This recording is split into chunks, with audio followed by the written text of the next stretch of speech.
buongiorno, una giornata così e così, speriamo esca il sole. Martedì 25 marzo inizieremo questa trasmissione con due ospiti veramente graditi. Abbiamo Paola Guzzo, sindaco di Codiga Sant'Urbano, grazie sindaco di essere qui. E saluto anche Andrea De Bernardin, segretario provinciale della Lega Belluno, buongiorno. Ha un bel sorriso, si vede che non fa più il sindaco, guarda che bel sorriso, finalmente libero, ha detto De Bernardin, finalmente liberi. Allora sindaco, è così veramente impegnativo ma soprattutto anche stressante riuscire a dare delle risposte e poi arrivare a casa la sera e dire mamma mia, cosa mi è successo anche oggi, cosa ho visto anche oggi, e non riuscire veramente anche non ad aiutare, delle volte anche ad ascoltare proprio per i problemi che avete, perché tante sono le persone che arrivano a bussare dal sindaco. E voi vedete, io sto facendo vedere degli assegni che abbiamo dato al Banco Solidale per aiutare queste persone. Quando io spiegavo che non ho barboni, non ho delinquenti, ho persone che anche con 2 stipendi non ce la fanno più, specialmente anziani che non riescono a curarsi. Però l'ascolto è fondamentale, delle volte basta anche questo e poi mi dicono Santo Mirella che il sindaco me ascolta, ecco. Il sindaco mega ascolta. Cosa vuol dire il sindaco mega ascolta, sindaco Guzzo? Intanto buongiorno Mirella e grazie per l'invito e buongiorno a tutti i telespettatori che ci stanno seguendo.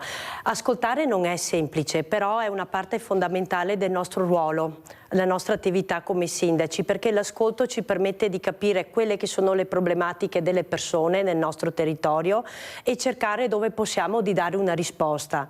Non sempre si riesce a dare una risposta, non sempre si riesce a risolvere un problema, però la nostra missione è quella di cercare di fare il nostro meglio per poter aiutare quella persona. Le esigenze sono tante, perché quando i cittadini vengono a bussare alla nostra porta, vengono a bussare per tante esigenze. C'è l'esigenza del giovane, l'esigenza dei bambini, l'esigenza dell'adulto, dell'anziano, delle famiglie in difficoltà, perché come dicevi tu ci sono famiglie anche con 2 stipendi dove la difficoltà a arrivare a fine mese per gli impegni che ci sono della famiglia è tanta e quindi dobbiamo seguire tante tematiche, però l'ascolto è fondamentale, dove riusciamo cerchiamo di essere vicini ai nostri cittadini anche attraverso una serie di politiche sociali, di intervento nei territori che ci permettono di andare incontro alle loro esigenze. Certo non è semplice arrivare poi a casa col bagaglio della giornata, però io dico sempre una cosa, quando si decide di fare il sindaco lo fai perché in realtà hai un amore dentro per il ruolo che svolgi, perché se una persona non è portata a fare il sindaco, ad ascoltare, a cercare di dare delle risposte, obiettivamente è difficile svolgere questo ruolo e questo ci dà una grande mano, ci dà la grinta e la forza per cercare di dare quelle risposte. Sindaco, avrebbe mai pensato, lei ha tanti anni, ecco che anche in politica, per gli amministratori sono politici quasi tutti, delle volte mi viene da sorridere quando dicono lista civica, sì vabbè, lista civica, quei contorni.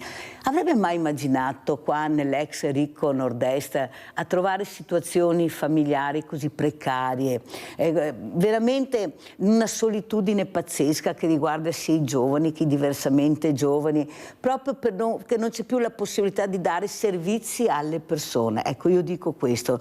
E in effetti i soldi del PNRR soprattutto erano stati destinati al terzo settore, dopo come sapete in politica prendono altre vie, però era quello l'obiettivo. Però noi ci ritroviamo che mancano i servizi alle persone. Io racconto sempre, e lo dico, chissà che qualcuno riesca a capire, quella signora che è venuta qua, non giovanissima, ma neanche diversamente giovane, tentato 2 volte 2 suicidi, ha detto nella carta, davanti qui alle telecamere, ho 9 persone che mi seguono nella carta. Io sono mesi e mesi e mesi che non mi ricevo neppure una telefonata. Non ho un centesimo, non ho da mangiare, non ho niente. Allora toglietemi tutto, diteci arrangiatevi, che noi ci arrangeremo in qualche maniera, ma non fate vedere quello che non è. Ecco, cosa dice? L'importanza invece, perché sulla carta c'è, ma in realtà, sindaco, lei sa benissimo di cosa parlo, come si fa a non dare nemmeno l'ABC a una persona che tu conosci, che sai perché tu l'hai frequentata, sai tutto, e non dare la possibilità a questa persona di riuscire a trovare un po' di serenità. Mi raccontava di quel lavoretto che faceva prendendo 3 mezzi di trasporto, perciò doveva spostarsi dal paese per andare da un'altra parte, per portare a casa 15 euro, ecco, in una giornata. Ma le sembra una cosa normale questa? Prego, Sindaco. Sicuramente non è normale, a volte ci troviamo di fronte a casi di questo genere. Qui allora è evidente che magari è mancato qualcosa nel passaggio anche della relazione tra istituzioni, esatto. Perché dico sempre che è fondamentale che venga messa in piedi una rete ma che funzioni, no?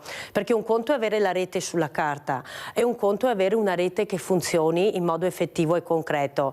Io parlo dell'esperienza del comune di Godega e dei comuni insomma intorno a me, mi permetto di parlare anche per i miei colleghi sindaci. Fortunatamente abbiamo una rete che funziona dei nostri servizi sociali, ma anche in collaborazione con l'ULSS, quindi con l'azienda sanitaria, dove andiamo a mettere insieme, andiamo a mettere in pratica una serie di protocolli di attività che hanno anche l'obiettivo di andare a individuare queste situazioni e cercare di portarle alla luce e risolverle, perché purtroppo è vero ci sono e noi non possiamo permetterci che esistano queste situazioni, quindi se c'è ancora un problema noi dobbiamo impegnarci a trovare una soluzione obiettivamente a quel problema. Non tutto è perfetto, non tutto è giusto, si possono commettere degli errori, ma il nostro dovere è quello di capire dove abbiamo sbagliato e far sì che quella rete funzioni in modo efficiente. Anche perché, e lo dico sempre, e lo sanno a casa i telespettatori, io non devo essere fortunata a vivere in quel comune, io devo avere quello che mi aspetta di diritto. Se nella carta ho questo, io devo avere questo perché vuol dire che mi aspetta. Ecco, sentiamo anche De Bernardin com'è la situazione. Lei veramente ha sempre fatto capire che cerca di fare il meglio anche lei per cercare di dare risposte. Ecco, sono paesi dove più o meno si conoscono un po' tutti, si cerca anche di aiutare, ma anche voi avete le vostre patate da pellare. Cosa ci racconta De Bernardin? Ma guarda Mirella, intanto grazie per avermi invitato qua con te. Io mi trovi un po' pessimista, nel senso che sto approfondendo abbastanza bene il problema della montagna. Il problema della montagna non solo bellunese, non solo veneta, ma in generale italiana. E dai dati che sto raccogliendo non ne trago molto ottimismo, nel senso che sono dati che in futuro, in un prossimo immediato futuro, sto parlando di fra 5, 8, 10, 15 anni, creeranno grossi problemi per il mantenimento dei servizi essenziali, perché quando manca la popolazione poi è evidente che non si riesce più a stare in piedi, e noi in montagna soffriamo molto di più quello che tutti chiamano inverno demografico, che purtroppo anche nella pianura veneta sta iniziando a farsi sentire. Ma la montagna è un'emorragia questa. Sindaco, ormai ero talmente abituata a chiamarlo, faccio fatica. Ritorni, che abbiamo bisogno di persone come lei, lo sa come la penso. Mirella ha coraggio di dire quello che pensa e quello che vede. Però quello che vediamo anche negli ultimi tempi è una montagna che vive in maniera diversa, con un turismo incredibile. Citiamo Milano Cortina, abbiamo sentito anche i numeri che danno, ma io vorrei capire allora come si potrebbe gestire queste due cose. È come De Bernardin, quando parlano che a livello governativo, ecco, tutti sono indirizzati verso questi soldi per le armi, 800 milioni, per mettere in sicurezza il paese. Io dico sempre, sono due cose completamente diverse. Un conto è la sicurezza e le armi del paese, un conto è quello che ha bisogno il paese immediato per la popolazione. Non possono fare sempre il solito minestrone, mettere dentro tutto e puntare su un unico obiettivo. No, bisogna dividere l'emergenza del paese, cos'è che veramente ha bisogno il nostro paese, i nostri italiani, i nostri cittadini, e quello che è la sicurezza del territorio.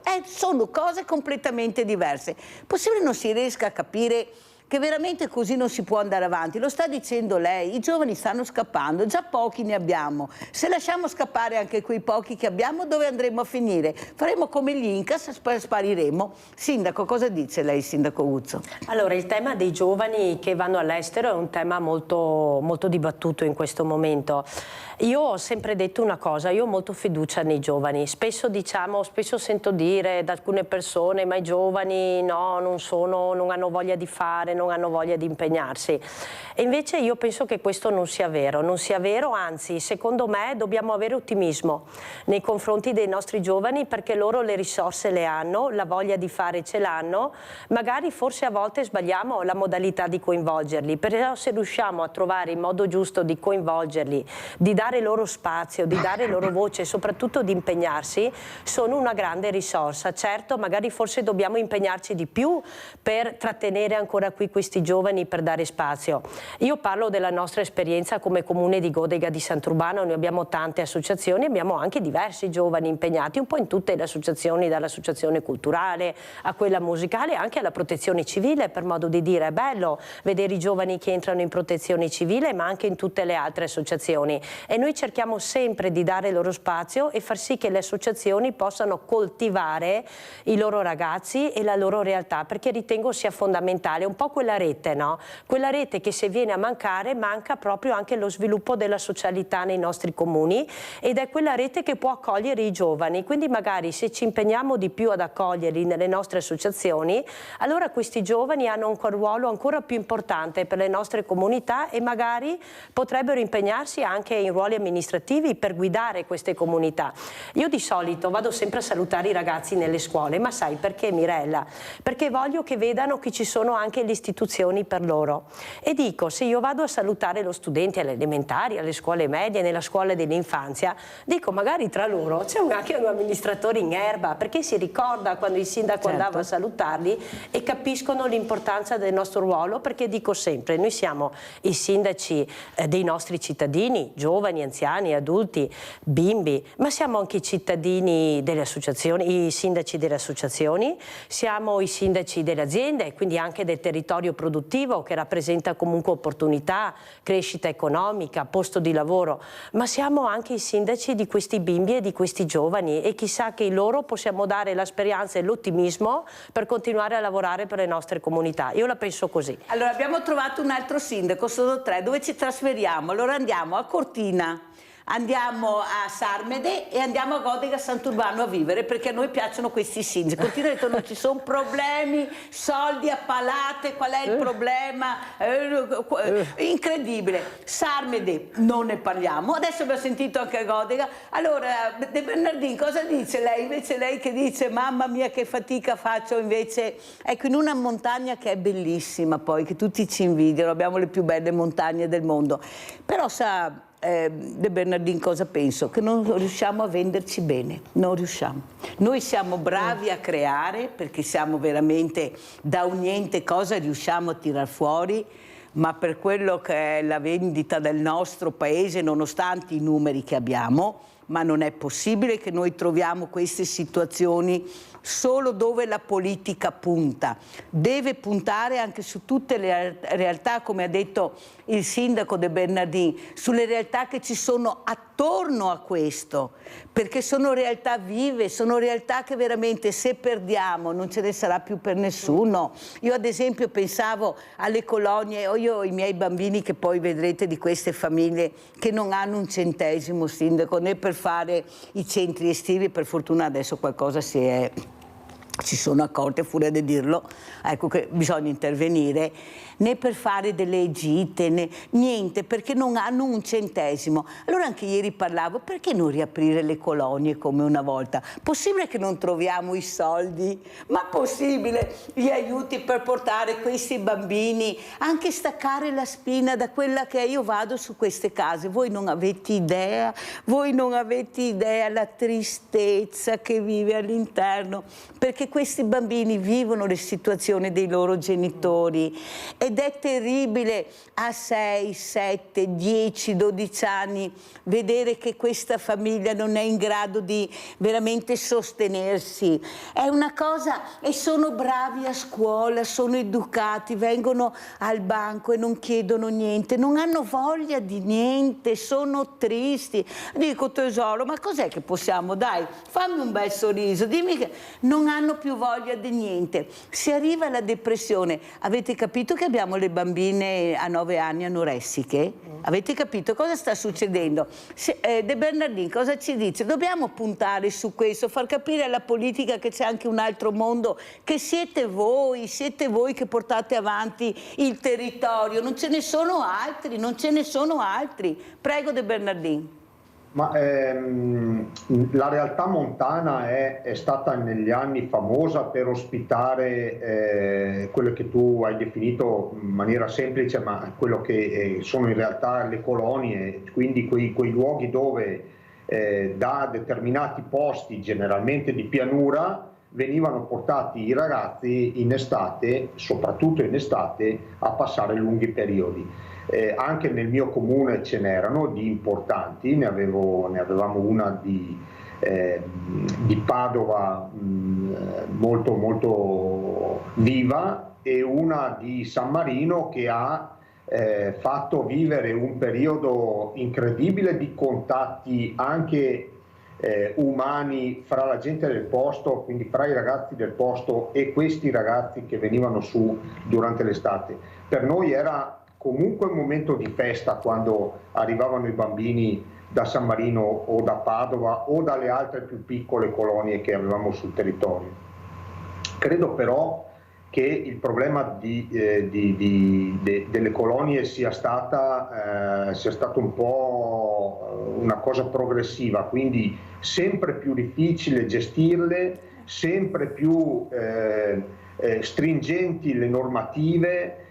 Generalmente colonie che erano curate il più delle volte da sacerdoti che lo facevano per passione e che si sono sempre più trovati a doversi confrontare con, ripeto, normative talmente stringenti che alla fine li hanno fatti desistere. Questo è uno dei motivi per cui le colonie hanno cominciato a non funzionare più.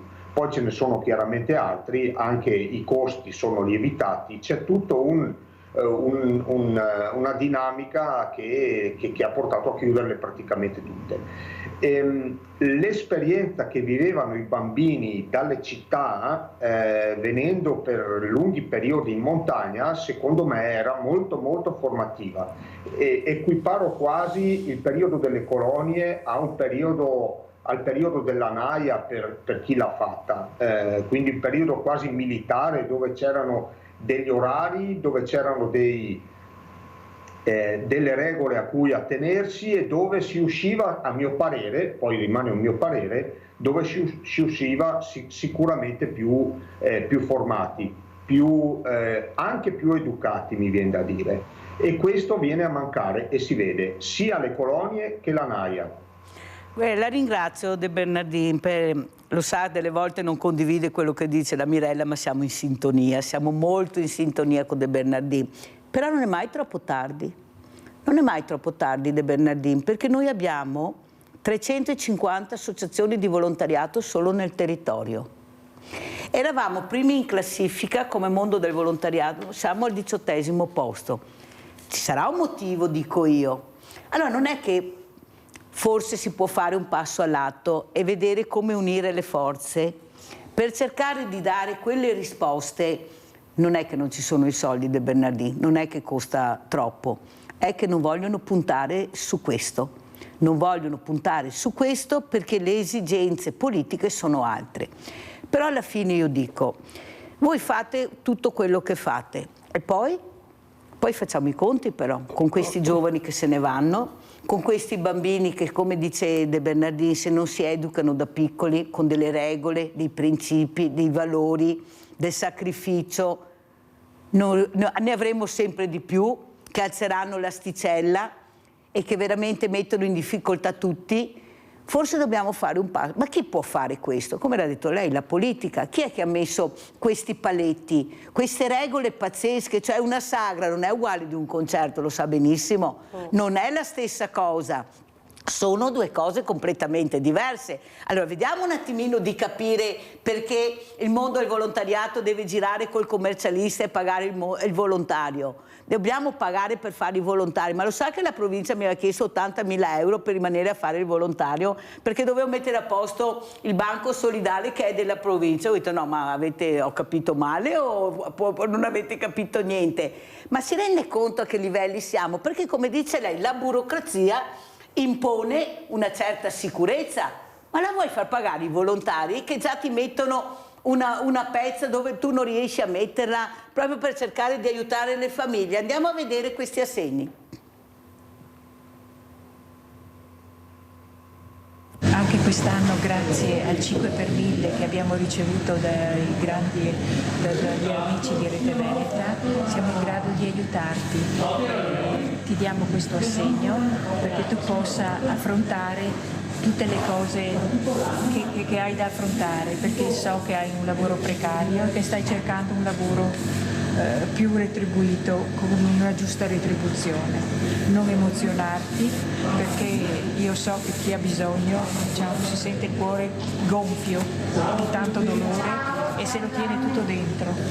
Ecco. Grazie a tutti voi e Mirella. Grazie. Abbiamo ricevuto il 5 per 1000 dalla grande famiglia di Rete Veneta e quindi siamo in grado di aiutare le nostre famiglie che sono in difficoltà, alcune famiglie insomma, e le consegna questo assegno, così lei può far fronte alle sue emergenze che sappiamo che le ha. Forte, forte. Vi ringrazio per questa donazione perché senza di voi. Ringraziamo tutti quanti e la Mirella ha detto di dare questo a te per la tua famiglia.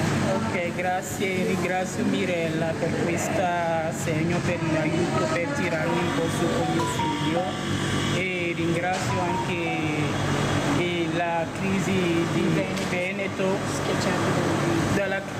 schiacciata dalla crisi di Veneto, ringrazio tutti i volontari e grazie mille.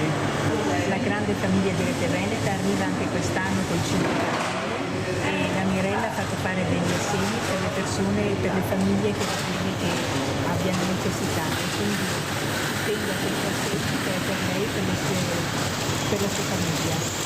Che io ringrazio perché mi servono anche, ho delle spese da fare, per cui ringrazio tanto e spero che continui. Allora, ho detto, Sindaco Guzzi, lo dico anche a De Bernardin, che queste persone hanno deciso di essere intervistate perché noi una volta all'anno facciamo vedere i soldi che ci arrivano del 5 per 1000. Certo che non posso farli vedere tutti perché c'è anche chi non vuole, giustamente bisogna rispettare, però quelli che decidono di dire grazie pubblicamente lo faccio vedere. Perché? Perché sono stanca di sentire ma la solidarietà va fatta in silenzio. E chi mi dice che la fai? Chi mi dice che la fai? Allora, tutti chiedono soldi, però alla fine pochi sanno dove vanno a finire questi soldi che danno. Invece la gente gradisce e penso che anche la persona che viene intervistata e che dice grazie è perché vuole far capire che non sono dei barboni, come dico io, sono situazioni che all'improvviso possono capitare a chiunque di trovarsi in difficoltà. Ma il messaggio che voglio dare io è che non è una vergogna trovarsi in difficoltà, perché noi non eravamo abituati a chiedere, nessuno ci aveva insegnato a chiedere, ci arrangiavamo nel bene e nel male. Adesso c'è una situazione che non ce la fanno più, non riescono a pagare l'affitto, il mutuo, hanno pensioni bassissime di 400, 500 euro, 300 euro e qualcuno dice ma non hanno messo i contributi. No, qualcuno non glieli ha messi, loro hanno lavorato e se siamo diventati così grandi e belli è per merito di queste persone che hanno lavorato con mezzi che voi neppure oppure non vi ricordate, con un lavoro veramente faticoso e non erano retribuiti perché andava così, funzionava così. Allora sa sindaco De Bernardini, sindaco Guzzo e De Bernardini, cosa dico? Magari quest'anno ai grandi milionari che abbiamo anche nel nostro territorio, magari un yacht in meno e un palazzo in meno e magari investire di più nel territorio con voi. Una volta avevamo questi grandi illuminati con la quinta elementare che sono stati dei geni. La prima cosa che facevano le case per gli operai vicino alla fabbrica, perché sapevano l'importanza di avere questa figura che è la spina dorsale del paese ed è all'ultimo posto, quello che guadagna meno, l'importanza di questa figura. De Bernardini, non è il caso di rivedere anche queste formule, perché voi conoscete il sindaco Guzzo e tutti i sindaci sanno che ha la possibilità di aiutare il territorio. Adesso c'è una fame di casi incredibile, non abbiamo veramente, oppure sono chiusi perché veramente non si fidano di affittarli. Allora magari il titolare, che è anche garante di questa persona, se è una brava persona che sai che puoi fidarti, investi sulla persona che sarai ripagato. Del Vecchio insegnava o sbaglio, De Bernardini? Tu Mirella prima parlavi del turismo molto forte che c'è anche nelle zone di montagna, ci sono zone turistiche e zone non turistiche, vanno distinte le due cose, però in quelle turistiche ne abbiamo anche di quelle molto turistiche dove si sta creando una situazione paradossale che è quella dell'aumento esponenziale dei costi della vita, quindi anche delle abitazioni, anche degli affitti, anche di chi volesse pensare ad acquistare una casa per mettere su famiglia sta diventando praticamente impossibile. Perché?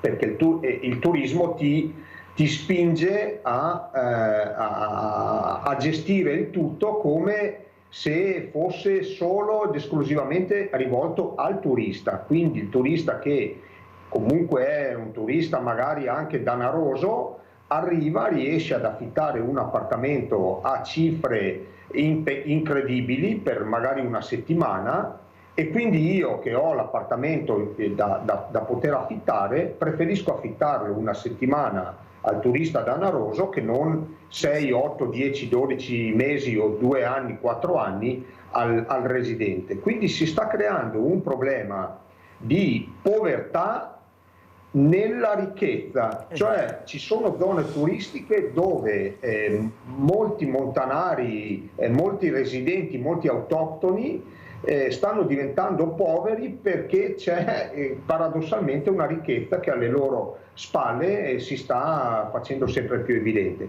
e vanno via anche per questi motivi. Quindi non bisogna guardare le aree che sembrano ricche solamente per quello che possono sembrare, ma bisogna anche andare a vedere un pochettino sotto il tappeto che cosa si trova e spesso non sono cose belle.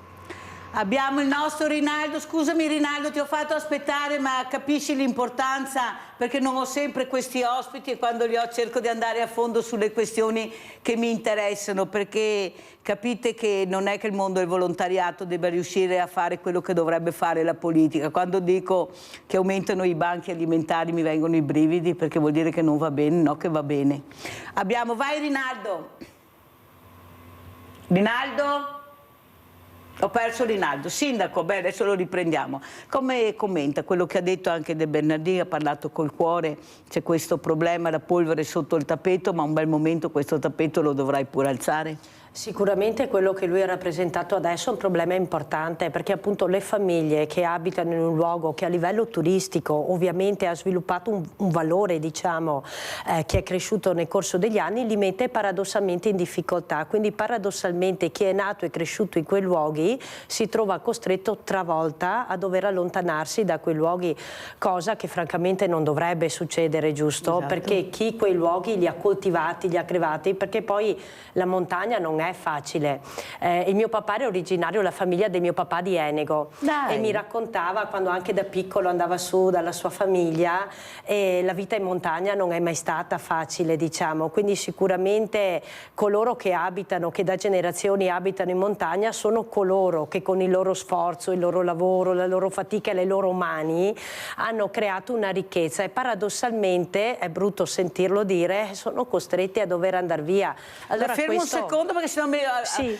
Rinaldo è ritornato. Rinaldo, scusami ancora, ma hai capito perché? Niente, oggi col centralino non va. Vabbè, vediamo di riprendere. Prego, Sindaco. E quindi, come stavo dicendo, questo sicuramente è un problema che va attenzionato, perché la montagna è comunque una parte importante del nostro paese, del nostro Veneto, del sistema Italia, ma anche del nostro Veneto.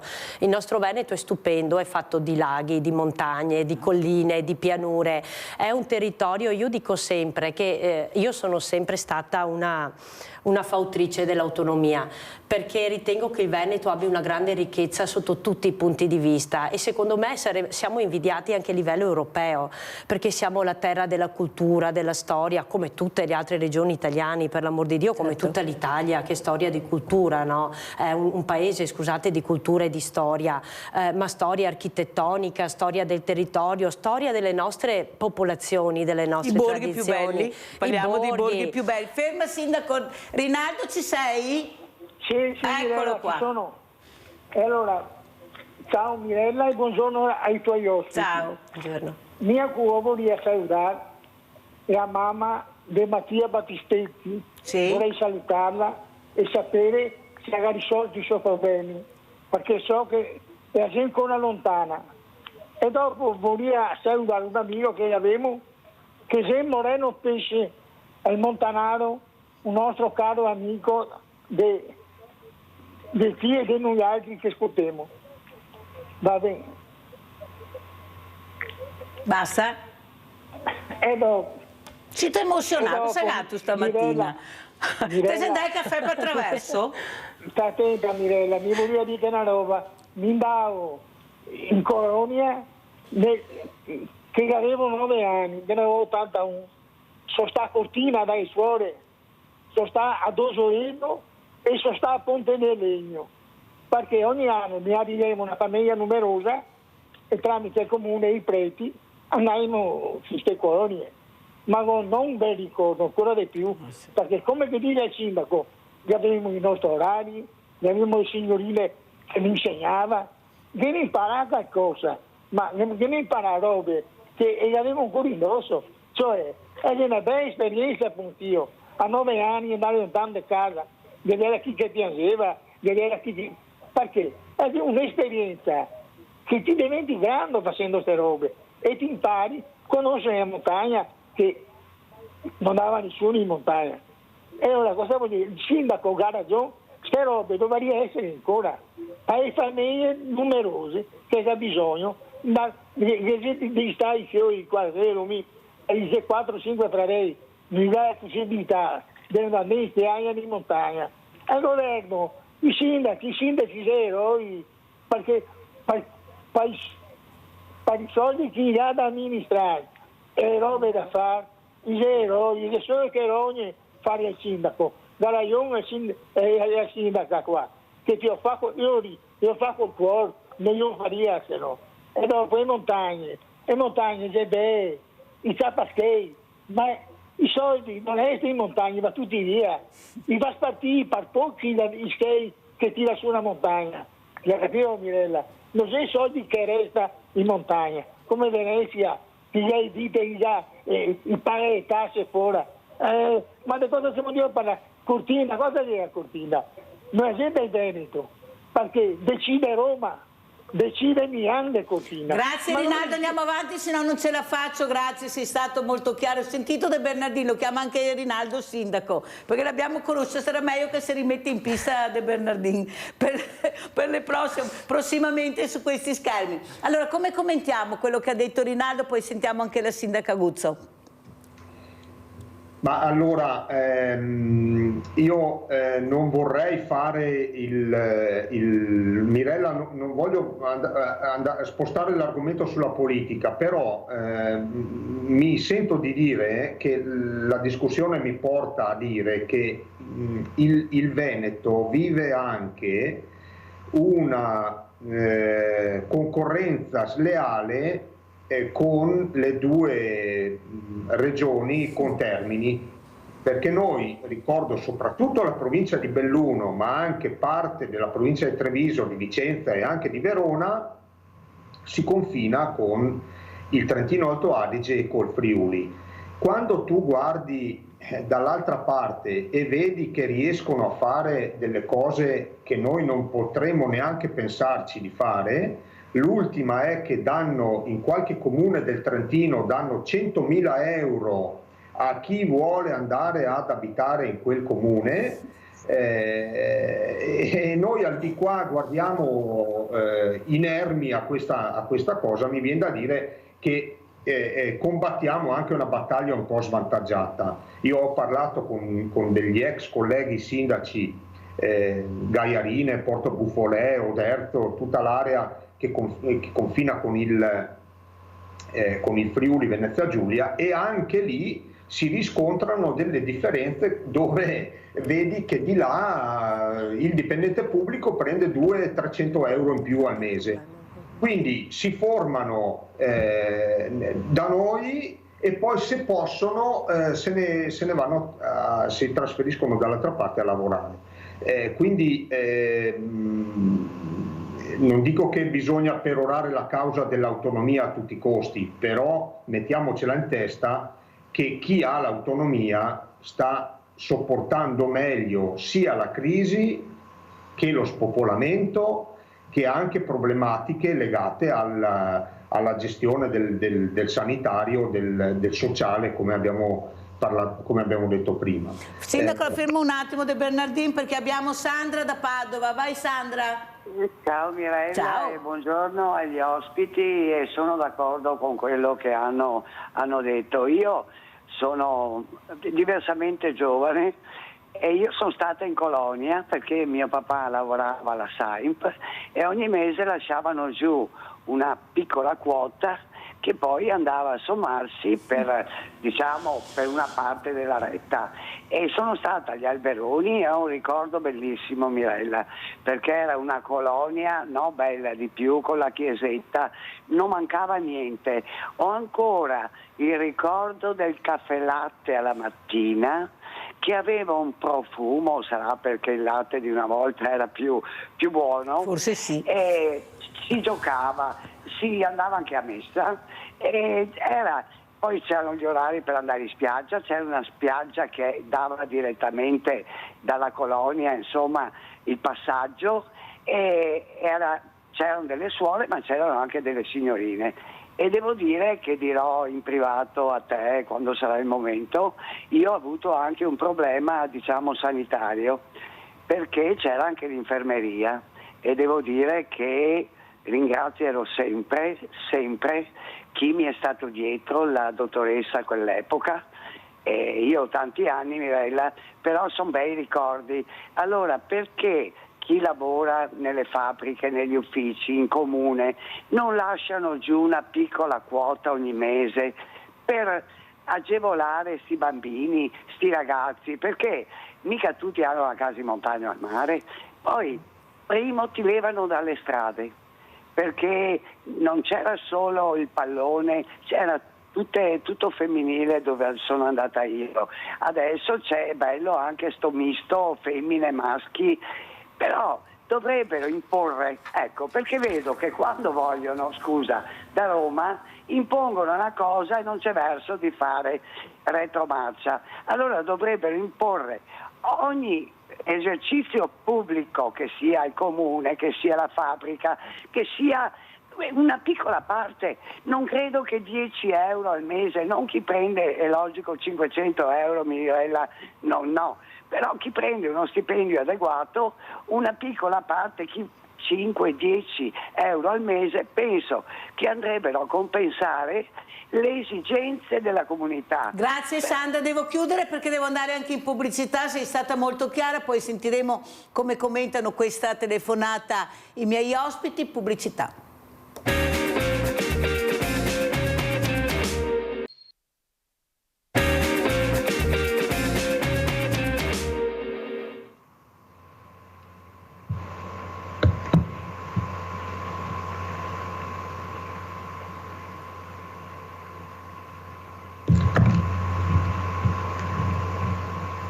Allora siamo in silenzio perché stiamo vedendo le foto delle foibe, queste foto che sono state esposte in questa importantissima festa, perché è veramente una festa di Godega Sant'Urbano, e devo veramente dire brava a questa sindaca che ha veramente cercato di dare, oltre all'allegria, la cultura, la storia del territorio, cosa è successo.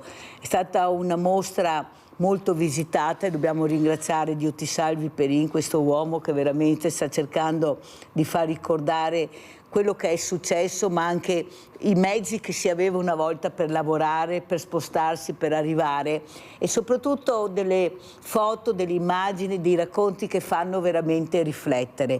Ma queste guerre, questi morti sono serviti a qualcosa? Abbiamo Leone da Trebasele, che poi andiamo dai sindaci. Vai Leone. Ciao Mirella, grazie. Ciao. Saluto i tuoi ospiti. Allora, dei morti delle guerre, Mirella, ti ricordo più nessuno, nessuno gliene frega niente, e passano, tutto passa nell'indifferenza generale, come quello che sta succedendo a Gaza.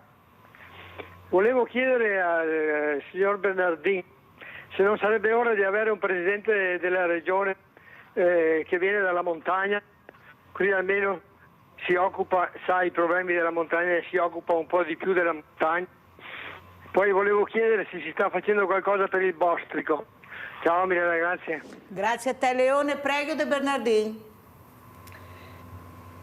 Ma dobbiamo sempre tenere presente che siamo in una regione di 4.800.000 abitanti, dei quali poco più di 200.000 vivono in montagna, 250.000 se contiamo anche le montagne veronesi.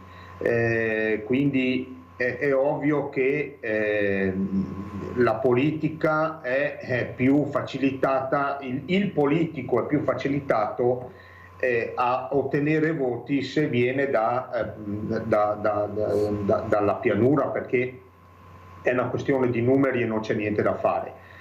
Ben venga se arriva un presidente dalla montagna, ma la vedo un po' difficile. Credo che però dall'esperienza che ho avuto io, l'attenzione che può avere la pianura nei confronti della montagna è anche molto importante. Credo che un presidente che ha la giusta attenzione per la montagna vada bene anche se è di pianura. Chiudo con questo argomento. Sul bostrico invece non si può fare nulla. Io l'ho scritto anche nel mio libro. Ricordiamo il titolo del libro, se ce l'ha ce lo fa vedere, De Bernardin. Il libro è Diario di un sindaco. Eccolo qua. Qui ho riportato la mia esperienza di 15 anni da sindaco, ma anche con delle notizie che ritengo di interesse non solo per i montanari di Rocca Pietro o della provincia di Belluno. Anche sul tema bostrico al tema bostrico ho dedicato alcune pagine, e da quello che credo io non è assolutamente possibile fare nulla. Il bostrico viene da una motivazione più grande di noi, che è il cambiamento climatico.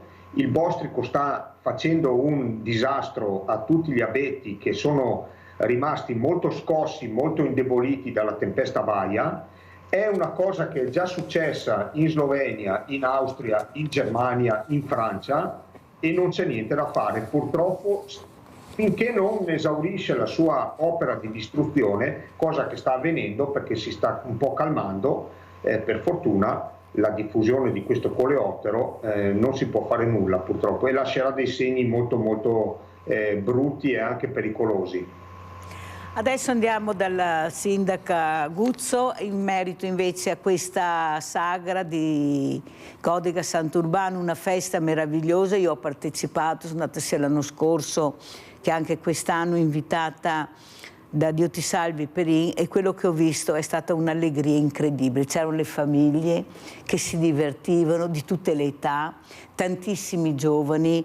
Ho visto un'allegria incredibile abbinata alla cultura, alle nostre tradizioni, ecco, a quello che c'era una volta.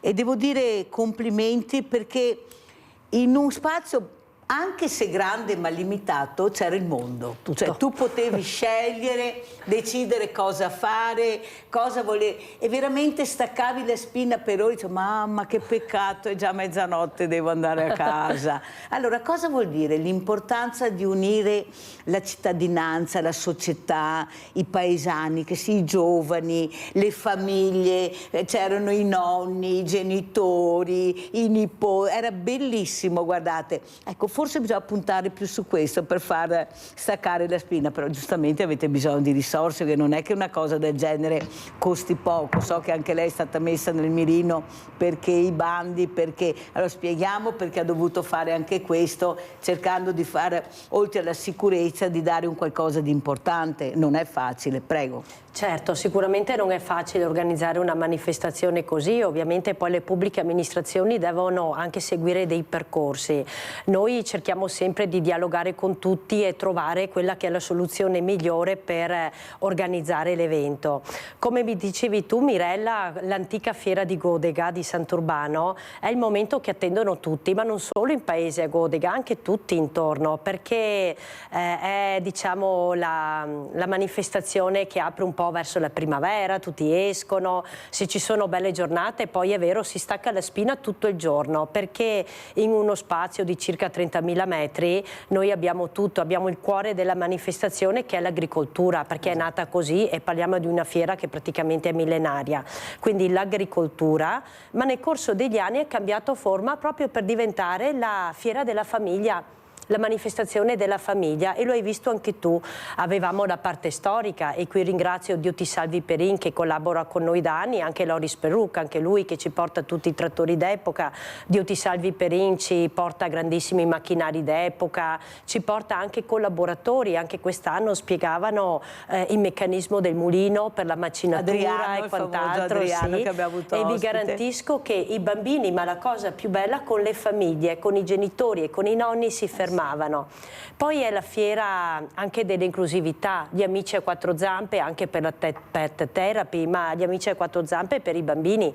Noi iniziamo già una settimana prima, sai Mirella, quando arrivano gli amici a quattro zampe, li portiamo già nelle scuole una settimana prima della fiera, con l'asino bus che si svolge tutte le mattine. Ti garantisco che quella settimana i genitori mi dicono i bambini alle 6 sono già svegli, vedete? Pronti. Sentite cosa dice, sentite. Ma poi abbiamo introdotto anche un progetto nuovo nelle scuole che ha riscosso grande successo, il progetto GeoGodega. In che cosa consiste? Un geologo è andato in tutte le classi elementari, ha incontrato tutte le classi elementari nell'arco di una settimana e ha parlato loro della storia della Terra, l'evoluzione della Terra e delle specie animali. Vi garantisco che i bambini sono arrivati a casa contentissimi, hanno raccontato tutto ai loro genitori, ma anche gli insegnanti stessi ci hanno dato un grande riscontro per la bellezza di questo progetto, e l'abbiamo poi portato ovviamente nei giorni di fiera. Quindi è una fiera che include tutti e include quello che è il cuore appunto dell'agricoltura, ma anche le eccellenze, Mirella, perché anche quest'anno abbiamo risproposto il Salone delle Eccellenze Agroalimentari in collaborazione con le 3 associazioni di categoria, quindi Coldiretti, scusate, CIA e Confagricoltura, ma abbiamo dato spazio anche alle associazioni che volevano essere presenti. Il palingresso fiera era dedicato alla mostra che ci ha gentilmente procurato Dio ti salvi Perin sull'esodo istriano-dalmata, quindi tutto quello che è il capitolo delle foibe di quel periodo storico, e anche alle associazioni locali e non che volevano avere uno spazio per promuovere le loro attività. Noi ci teniamo sempre sempre dare spazio anche in tal senso. Quindi è per questo che dico, Mirella, che è un evento per tutta la famiglia, perché così è veramente. Non è, Sindaco, che forse bisogna puntare proprio su questo? Lei ha detto una cosa importante, i risultati li abbiamo ottenuti. Allora, senza fare il mondo, perché giustamente non è che puoi fare festa tutti i giorni, però puntare i fine settimana dove tu, i tuoi ragazzi, quelli anche sopra le righe, proprio grazie a questa manifestazione riesci a trattenerli nel territorio. E vi posso assicurare, penso che il Sindaco Aguzzo sia d'accordo, non sono successi risse, fatti eclatanti da mettere veramente in difficoltà sia lei che le forze dell'ordine. Perché? Perché l'unione fa la forza. Dove c'è tanta gente difficilmente sorgono risse. Perché? Perché sanno di essere controllati, visti, qualcuno può anche difendersi, perciò loro sono tranquilli. Non è forse abbiamo bisogno di un fine settimana più attivo nei comuni, cioè più possibilità di uscire in sicurezza dando qualcosa. Ad esempio, cos'è il cibo? Io vedo che veramente quando si parla di mangiare e bere per noi non ce n'è, ma non solo, in tutta Italia non ce n'è per nessuno. Perché? Perché è un momento di aggregazione. Esco, invece non ho i soldi per fare un pranzo, però magari per mangiarmi una pasta o un gelato in compagnia lo trovo. Ecco, forse puntare più a questo, cercare di riuscire ad attirare con qualcosa che li coinvolga e magari coinvolgendo i ragazzi, i genitori a fare questo, il mondo del volontariato, ecco, cercare di fare dei fine settimana diversi nei paesi, perché il ragazzo si annoia e quando si annoia diventa un problema.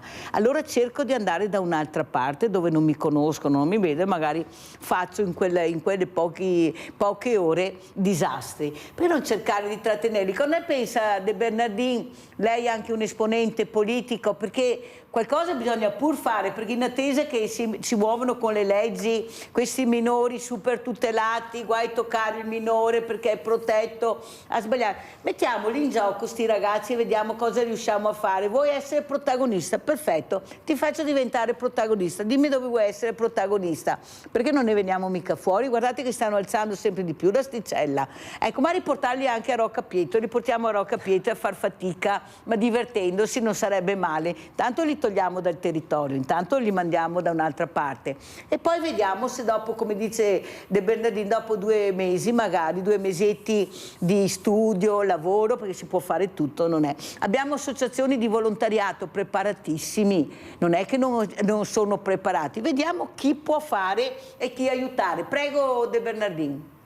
Ma Mirella, sul volontariato io credo che stia accadendo, con tutta la buona volontà che puoi avere anche nei confronti dei bambini, ma credo che stia accadendo una cosa pericolosissima, che è quella di un tentativo generalizzato, sto parlando del paese intero, Italia, di uccidere il volontariato con la burocrazia e le normative, nel senso che il volontariato deve rimanere volontariato, non può sostituirsi a quello che è la macchina statale, e quindi se c'è una parte importante di persone che decide di fare volontariato per svariati motivi, sul sanitario, sul soccorso, la beneficenza come abbiamo visto prima, ma tantissime altre cose, non puoi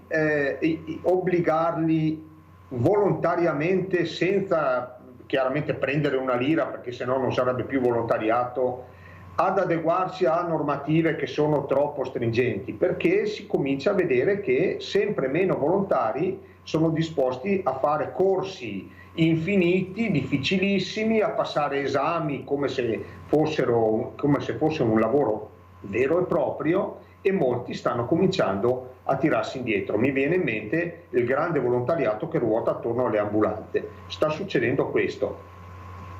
Però De Bernardin, non è neppure vero, perché io faccio parte di questo mondo e abbiamo queste persone che farebbero quello che dico io, anzi si metterebbero a disposizione. Il problema è che nessuno chiama. Nessuno chiama o chiama per motivi, giustamente, che ci sono inerenti a delle manifestazioni, a delle organizzazioni del territorio e basta. Noi dobbiamo andare oltre.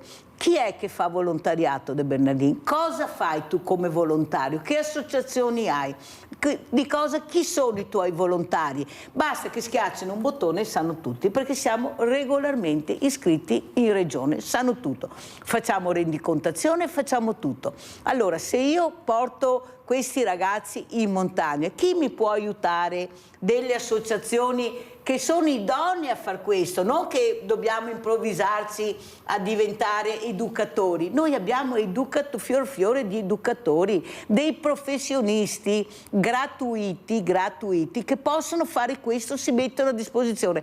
Tanto è vero, e facciamo vedere la locandina anche a De Bernardini, noi il 13 aprile facciamo proprio questo. Abbiamo creato il villaggio delle associazioni nel comune di Silea. Visto che Treviso non ha risposto, siamo andati a Silea, proprio per capire chi siamo, cosa possiamo fare per aiutare il territorio. Ecco, sarà una giornata importante, sono più di 50 associazioni che hanno aderito, per capire cosa e dove dobbiamo andare a parare, perché siamo in uno stato confusionale che non riusciamo a capire più niente, come dice lei. Ci mancava adesso anche questo ATS, che nessuno riesce a capire dove andremo a parare, perché neppure i sindaci lo sanno, quello al momento è tutto ancora fermo.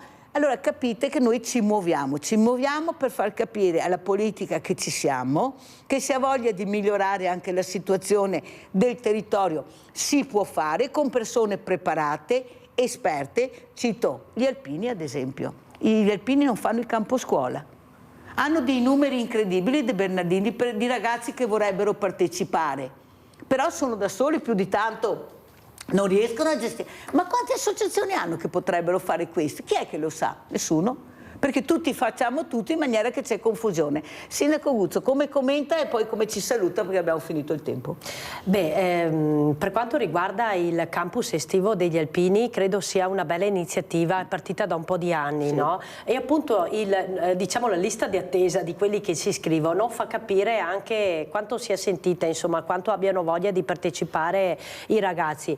Io credo che questi campi siano dei momenti importanti anche per la crescita, certo, dei ragazzi, come diceva il collega, appunto una sorta di naia in un certo senso, perché forse abbiamo bisogno che anche i valori quale il rispetto, il senso anche di dover dare un contributo, un aiuto alla comunità, ma anche il riuscire a stare insieme rispettando delle regole, magari a volte viene perduto, e queste realtà sono importanti. Per quanto riguarda le associazioni, concordo anche qui col collega, c'è un problema di fondo importante. A volte certe associazioni, non tutte ma certe, si trovano in forte difficoltà nella gestione delle loro attività per quelle che sono le normative, anche le incombenze a livello poi contabile, certo, perché ci sono delle incombenze a livello di gestione dell'attività e anche delle incombenze contabili. Lo sto vedendo anche con alcune associazioni del mio comune dove obiettivamente delle difficoltà ci sono.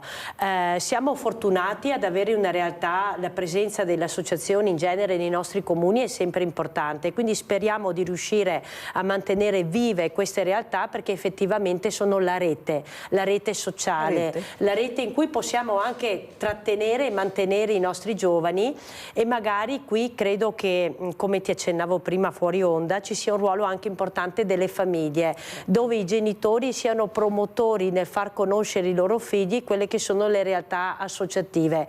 Magari anche questo a volte viene a mancare, il genitore che non collabora con l'associazione dove porta il figlio a fare, non so, l'attività sportiva, certo, faccio un esempio. Magari se i genitori fossero i primi a collaborare, anche i figli imparerebbero questo valore.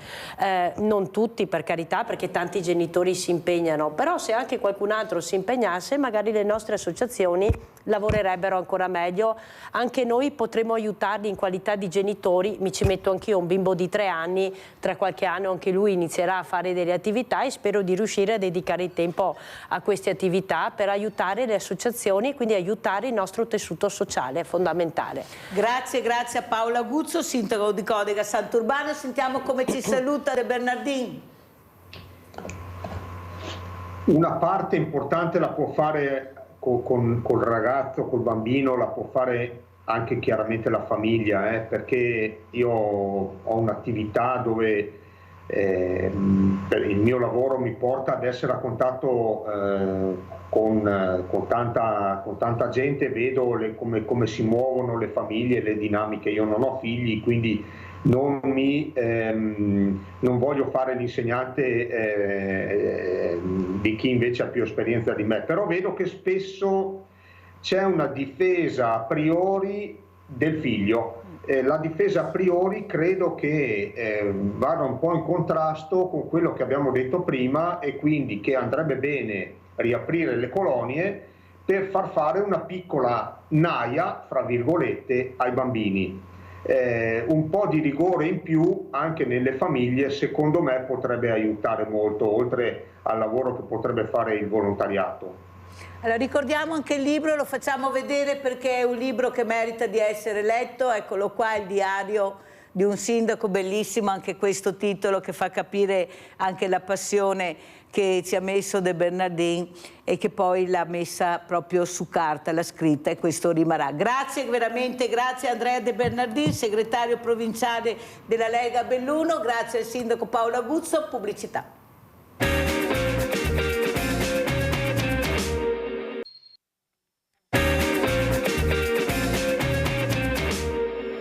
E vediamo questi titoli di giornali perché abbiamo con noi Luana Teso, presidente Confapi, e la ringrazio veramente. A Mirella fa molto piacere avere queste figure, specialmente figure femminili che stanno cercando di lasciare un segno, magari un piccolo segno, ma ce la mettono tutta per lasciarlo. E saluto anche il dottor Giovanni Putotto. Vediamo se è collegato. Buongiorno a tutti gli ascoltatori. Eccolo qua, buongiorno dottor Putotto, che piacere averla ospite. Medici per il QAM ci racconterà com'è la situazione, questo volontariato che veramente fa sempre più fatica a resistere perché una burocrazia terribile, dobbiamo pagare per fare i volontari, girare qui i commercialisti, c'è una roba grande qua in Italia. Non so, meglio andare in Africa, dottor Putotto, vengo con lei fra poco, chissà mi vada meglio perché veramente sono stanca di essere presa in giro. L'Africa è grande, c'è posto per tutti. Grazie dottor Putotto. Allora, Luana Teso, cosa ci racconta? Com'è la situazione? Una presidente importante, presidente di Confapi, questa nazione che era la quarta potenza e siamo veramente agli ultimi posti. Cosa è successo secondo lei, Presidente? Dov'è che si è rotto questo anello della catena che era così forte, così importante, in un territorio dove c'è una creatività incredibile? Da niente riusciamo veramente a creare delle cose che tutti poi ci invidiano. Adesso comperiamo tutto, non riusciamo più a fare niente. Prego, Presidente. La ringrazio intanto per avermi invitato, come sempre. Ma io credo che sia cambiata tanto la nostra società. Sono cambiate le prerogative, sono cambiati i punti di forza ma anche i punti di debolezza. Non facciamo più squadra, non siamo più uniti gli uni con gli altri. Abbiamo tanto parlato quando era il periodo del Covid, no? L'unione, l'unione, l'unione. Finito il Covid siamo ritornati nelle nostre solitudini, nelle nostre difficoltà.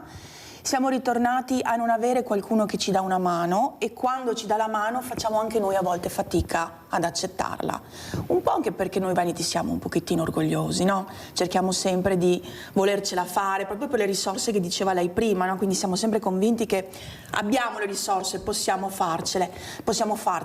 Però adesso è veramente complicato, sia economicamente ma anche socialmente. È cambiata molto la nostra società negli ultimi tempi.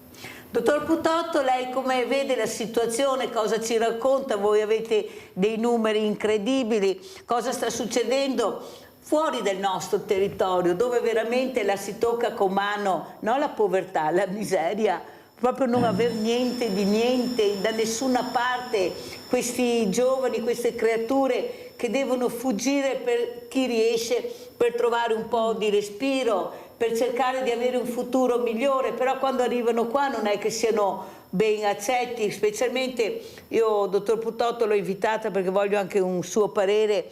Quello che mi spaventa non sono i giovani accolgono, i giovani hanno una mente aperta, è il diversamente giovane che forse non ricorda più le sue origini, la sua storia, anche di immigrato, quello che ha passato, perché queste persone hanno provato la miseria. Però la Presidente diceva qui facciamo fatica a chiedere. Ecco, abbiamo l'orgoglio, sì, ma siamo anche profondo nord, Presidente, siamo molto chiusi e questo fa molto male perché abbiamo paura quando apriamo un po' la finestra, abbiamo paura di tutto, abbiamo paura del diverso, il colore della pelle specialmente e questo non va bene. Cosa ne pensa, dottor Putotto, e com'è dal suo punto di vista la situazione che lei vede che tocca con mano? Allora vi porto due situazioni che sembrano lo stremo, ma che secondo me sono un po' lo specchio della situazione attuale.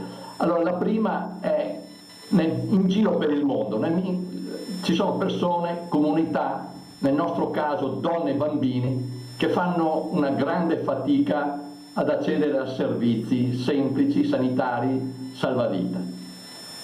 In giro per il mondo non c'è un sistema come il nostro, bisogna essere chiari su questo. Addirittura anche nei paesi occidentali non tutti hanno un welfare sanitario come il nostro, pieno di problemi finché volete, ma tutto sommato presente. Ecco.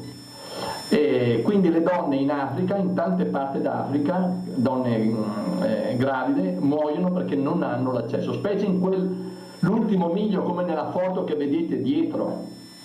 Ci sono popolazioni intere che vivono in situazioni così isolate, remote, senza mezzi, per cui la gravidanza diventa un rischio gravissimo e si muore, si continua a morire. Il continente africano, 2/3 di tutte le morti nel mondo di maternità sono concentrate nel continente africano, e questo è il compito del QAM, portare i servizi, ma anche, ecco l'altra situazione che vi dico, guardate che l'Africa è un continente in tumulto, cioè un continente che sta correndo, e abbiamo noi come QAM avviato e stiamo sostenendo 5 scuole per infermieri e ostetriche, anche in paesi molto ma molto difficili come il Sud Sudan, la Repubblica Centrale Africana. Ecco, abbiamo capito che per offrire a questi giovani una prospettiva di futuro bisogna aprire loro le porte dell'istruzione, quindi scuole di formazione sanitaria. Una volta che si diplomano c'è l'opportunità di impiego, istruzione e lavoro. Sono gli africani a chiederselo, dateci queste opportunità perché vogliamo essere protagonisti del futuro. In tutto questo ci sono, attenzione, una nota in controtendenza, sì, il QAM ha moltissime richieste di giovani medici di partire per l'Africa. Abbiamo dovuto aumentare il numero dei corsi di questi giovani che si preparano e poi vanno e stanno da 6 mesi, un anno. L'anno scorso abbiamo avuto in tutta l'Africa 73 medici specializzandi di 26 università italiane e continuano ad aumentare e a chiederci. E questa è un'esperienza, e qui vengo forse anche a darvi qualche indicazione, che apre la mente e i cuori di questi giovani. Intanto la mente. Il mondo è diverso, il mondo non è solo casa mia, il mondo è fatto di tante comunità, di tante dimensioni culturali, linguistiche, sanitarie diverse, quindi questo aiuta ad aprire la mente. Secondo, però anche il cuore. È possibile fare del bene anche laddove le risorse sono scarsissime. Sentiamo anche come commenta Luana Teso. Dottor Putotto, voleva commentare Luana Teso, aggiungere qualcosa a quello che ha detto lei in base a questi medici che cercano appunto di essere più illuminati, essere aperti con un cuore sensibile, prego. Sì, 2 cose rispetto a quello che ha detto il dottor Putotto.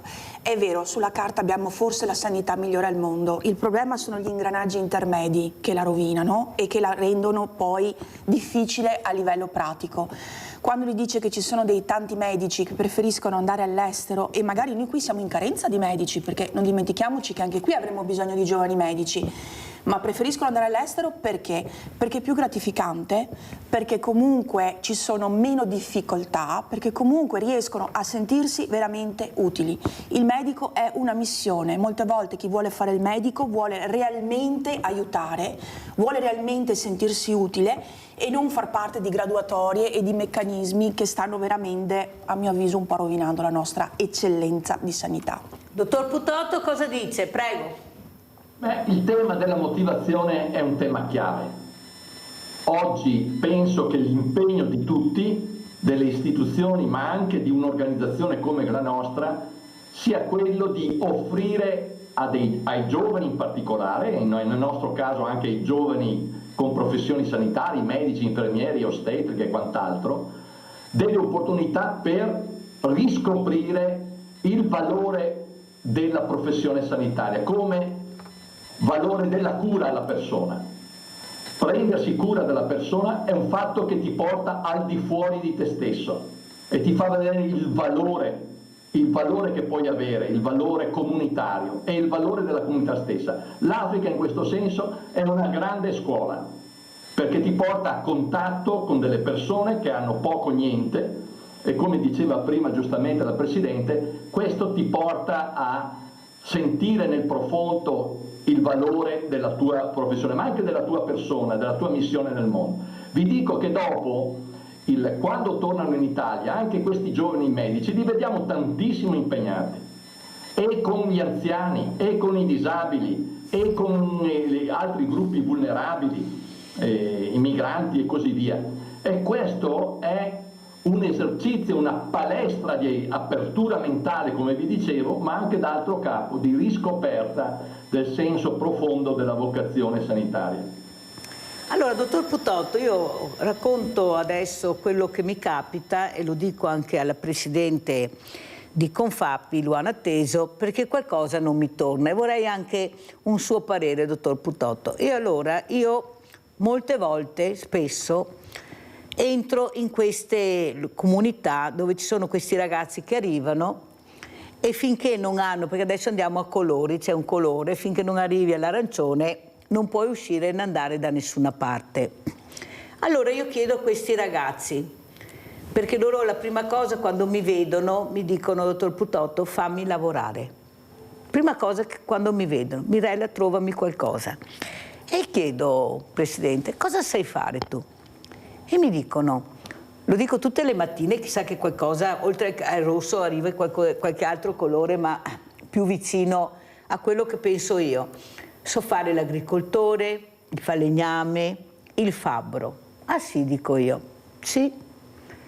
Allora poi mi viene il dubbio, ma come mai non li impieghiamo questi ragazzi che poi sono rispettosi, ecco, educati, sanno minimo 3 lingue, magari non l'italiano, ma minimo sanno 2 o 3 lingue. E allora parlo con i loro responsabili e dico: ma secondo te questi sarebbero in grado, questi ragazzi, di lavorare? E certo che sì, Mirella. Ascolta, Presidente, lei già sorride. Mi volete spiegare cosa sta succedendo? E perché dobbiamo aspettare mesi, se non anni, per impiegare questi ragazzi con dei fisici eccezionali, chiusi in queste stanze perché non arriva il colore giusto? E perché arrivi il colore giusto bisogna fare una trafila incredibile. Lo so che qualcosa si è mosso e qualcosa si riesce, ma i numeri sono numeri. Cioè noi paghiamo le cooperative, non sono qua gratuiti, non diamo i soldi a loro, perché era passato anche sto messaggio, vengono qua, no, loro non vedono un centesimo, che sia chiaro, anzi hanno anche poco da mangiare a volte ve lo dice la Mirella, visto che non ve lo dice nessuno. Vogliamo capire che forse la politica si deve interessare di più a queste, invece di guardare da un'altra parte. La sicurezza del territorio è anche questa. E sono convinta, come dice il dottor Putotto, che se noi li impieghiamo, l'integrazione arriva l'integrazione. Cosa dice, Presidente? Cioè, potete spingere un po' anche voi per veramente, perché poi se qualcuno poi fugge, anche da capire, a 17, 18, 20 anni, chiusi, Cioè, ma riuscite a capire cosa c'è all'interno di queste realtà?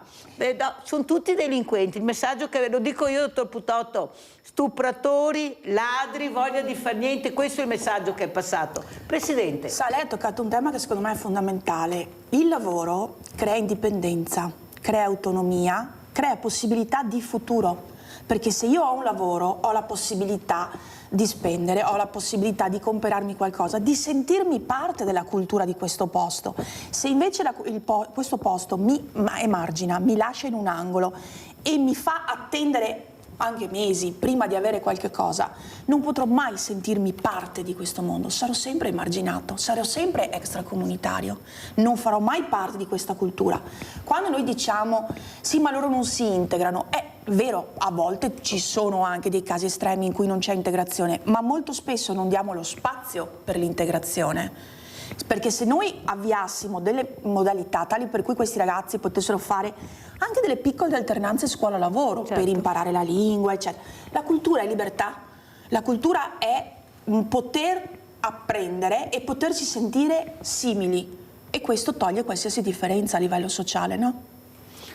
Dottor Putotto, lei come vede questa situazione, ecco, in Italia, dove veramente abbiamo queste fabbriche, queste industrie che hanno fame di persone, ma non tutti devono essere per forza formati a guidare i grandi macchinari di intelligenza artificiale. Abbiamo anche la terra, ad esempio, ecco, abbiamo tante cose manuali che questi ragazzi possono fare. Anzi, quando degli imprenditori dico ma lei ha dei dipendenti, mamma mia, che bravi sono e che bene lavorano, e che molto velocemente imparano quello che gli spieghi. Ecco, dottor Putotto, cosa vuole dire? Mirella, l'altro giorno il Sole 24 Ore riportava che all'inizio del prossimo anno scolastico mancheranno oltre 100.000 studenti. Quindi diceva, è come se scomparisse una città come Ferrara. Questo è l'effetto dell'inverno demografico. Però l'impatto si comincia a sentire a tanti livelli. Cioè noi come Cuba siamo avvicinati da imprenditori veneti, lombardi e così via, che ci dicono: non preoccupatevi voi per le spese, portatemi della gente che ha voglia di lavorare, o mettetemi in contatto, o aiutatemi a creare delle condizioni che mi permetta di contattare queste persone. Perché l'Italia ne ha bisogno, sta andando avanti col click day che sappiamo, fin là arriva il click day. Allora qui due punti, queste cose qui non si improvvisano. Mio nonno, l'ho detto anche l'altra volta, io vengo da una famiglia con una fortissima tradizione migratoria. Il mio nonno paterno ha fatto 22 anni di Francia e 5 di Germania, d'accordo? Però in particolare in Germania, due cose gli chiedevano: di apprendere la lingua, perché questo è fondamentale, e secondo il mestiere. Che mestiere sai fare? Ti metto alla prova, ce la fai? Sì, hai voglia di imparare. Ecco, e torniamo al discorso di prima, istruzione, la lingua è anche istruzione. Prima di partire per l'Africa, sempre questo mio nonno Tita Giobatta, venetissimo, Tita Giobatta, mi ha detto: mi raccomando la lingua perché te fa capire meglio da che altri, e che altri te capisce meglio ti. Stesso discorso credo che valga anche per questi giovani che arrivano qui. E poi il percorso lavorativo di accompagnamento. Io vi dico che la voglia di mettercela, di farcela, come diceva prima la Presidenta, che il lavoro rende autonomo e dipendente, è nel profondo di ciascuna persona. E aggiungo anche un elemento in più: quelli che vogliono farcela, e non sono pochi, desiderano anche aiutare la famiglia in Africa. Le rimesse che hanno sostenuto per tanti decine di anni il nostro paese, le rimesse dei migrati italiani, adesso è la stessa cosa anche per l'Africa. Guardate che le rimesse dei lavoratori all'estero africani è 3-4 volte superiore agli aiuti internazionali ufficiali che diamo.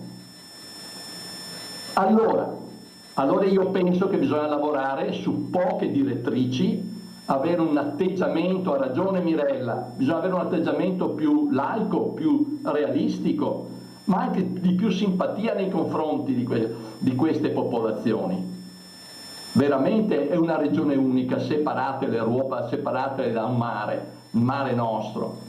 E sono sicuro che in un'ottica di reciprocità, di interesse reciproco e di rispetto, non ci può essere che vantaggi per noi, che ne abbiamo bisogno a tutti i livelli. Qui c'è mio figlio, il quarto, ho 4 figli e 5 nipoti, e uno di miei figli è infermiere, lavora qui a Padova in una RSA, parlano 20 lingue straniere. Questa ha ragione Mirella, questa è la realtà, 20, perché gli italiani non ci sono più, non riescono a coprire tutti i bisogni. Allora andiamo a vedere questo video che fa capire, perché abbiamo Don Putotto questa mattina e cosa fanno. Andiamo a vedere Don Dante, poi commentiamo. Lo facciamo noi in Africa, il sostegno alle scuole, ma nel medio lungo termine. Don Putotto, chiudiamo perché sennò non ce la faccio a far vedere tutto. Andiamo a vedere Don Dante. Qua.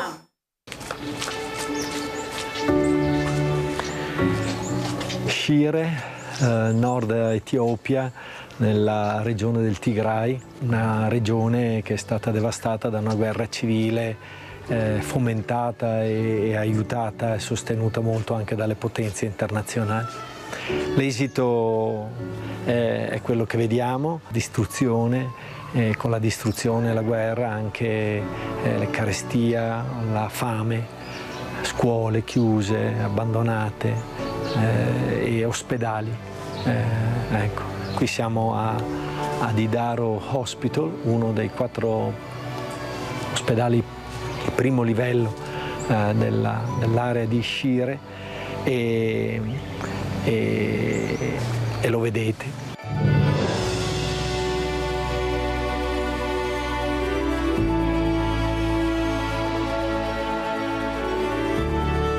Con la distruzione vuol dire anche che nell'ultimo anno sono stati vaccinati un bambino su 10 e il numero di mamme che sono morte di parto sono raddoppiate.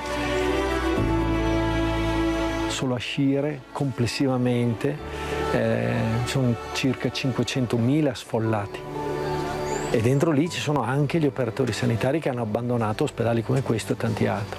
Il nostro compito adesso è di dare un segno di speranza anche qui, alla tanta gente, alle tante mamme, a questi tanti giovani e tante giovani che chiedono di poter avere futuro in queste terre, per dare un'alternativa diversa che non sia la fuga, che non sia l'uscire dalla loro terra, ma diventare risorse preziose, belle, grandi per questo territorio, per questa gente.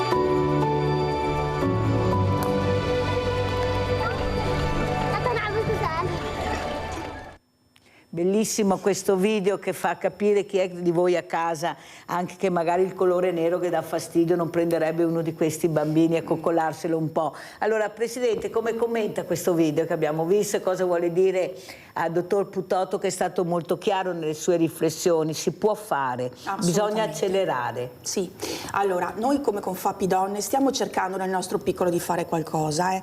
Abbiamo da poco una collega molto brava e giovane, una consulente, ha fatto delle lezioni attraverso l'aiuto anche di un'associazione di San Dona di Piave a delle donne musulmane di microeconomia, di come magari salvaguardare dei piccoli risparmi, ma avere un minimo di idea di quello che si può e non si può fare.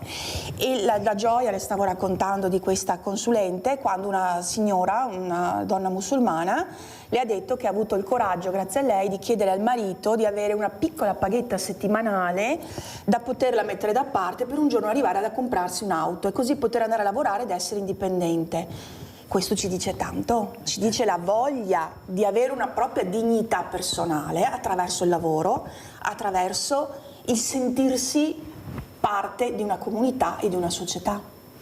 Dottor Putotto, come vede lei è italiano, come ha detto lei, una storia anche di immigrati, una storia che ancora la segna profondamente, sa cosa vuol dire questo Tita, questo nonno che doveva imparare per migliorare anche la qualità e la sua dignità di persona. È la cultura la base di tutto, non c'è niente da fare. Ecco, cosa sta vedendo? Ecco, in questi anni come si è mossa secondo lei la politica e dove dovrebbe invece accelerare per non disperdere questa forza che abbiamo, questa forza umana, bella, pulita, anche direi anche molto attenta e sensibile. Io vedo al Banco Solidale queste persone che all'inizio, i nostri diversamente giovani, che arrivano e guardavano all'inizio, ormai sono 15 anni di storia che ho sulle spalle con i volontari, guardavano queste persone in maniera diversa, dividevano, da una parte avevo i bianchi, da una parte avevo quelli di colore, perché si erano divisi. E adesso dopo questo percorso li vedo assieme, i ragazzi che aiutano i nonni a portare la borsa,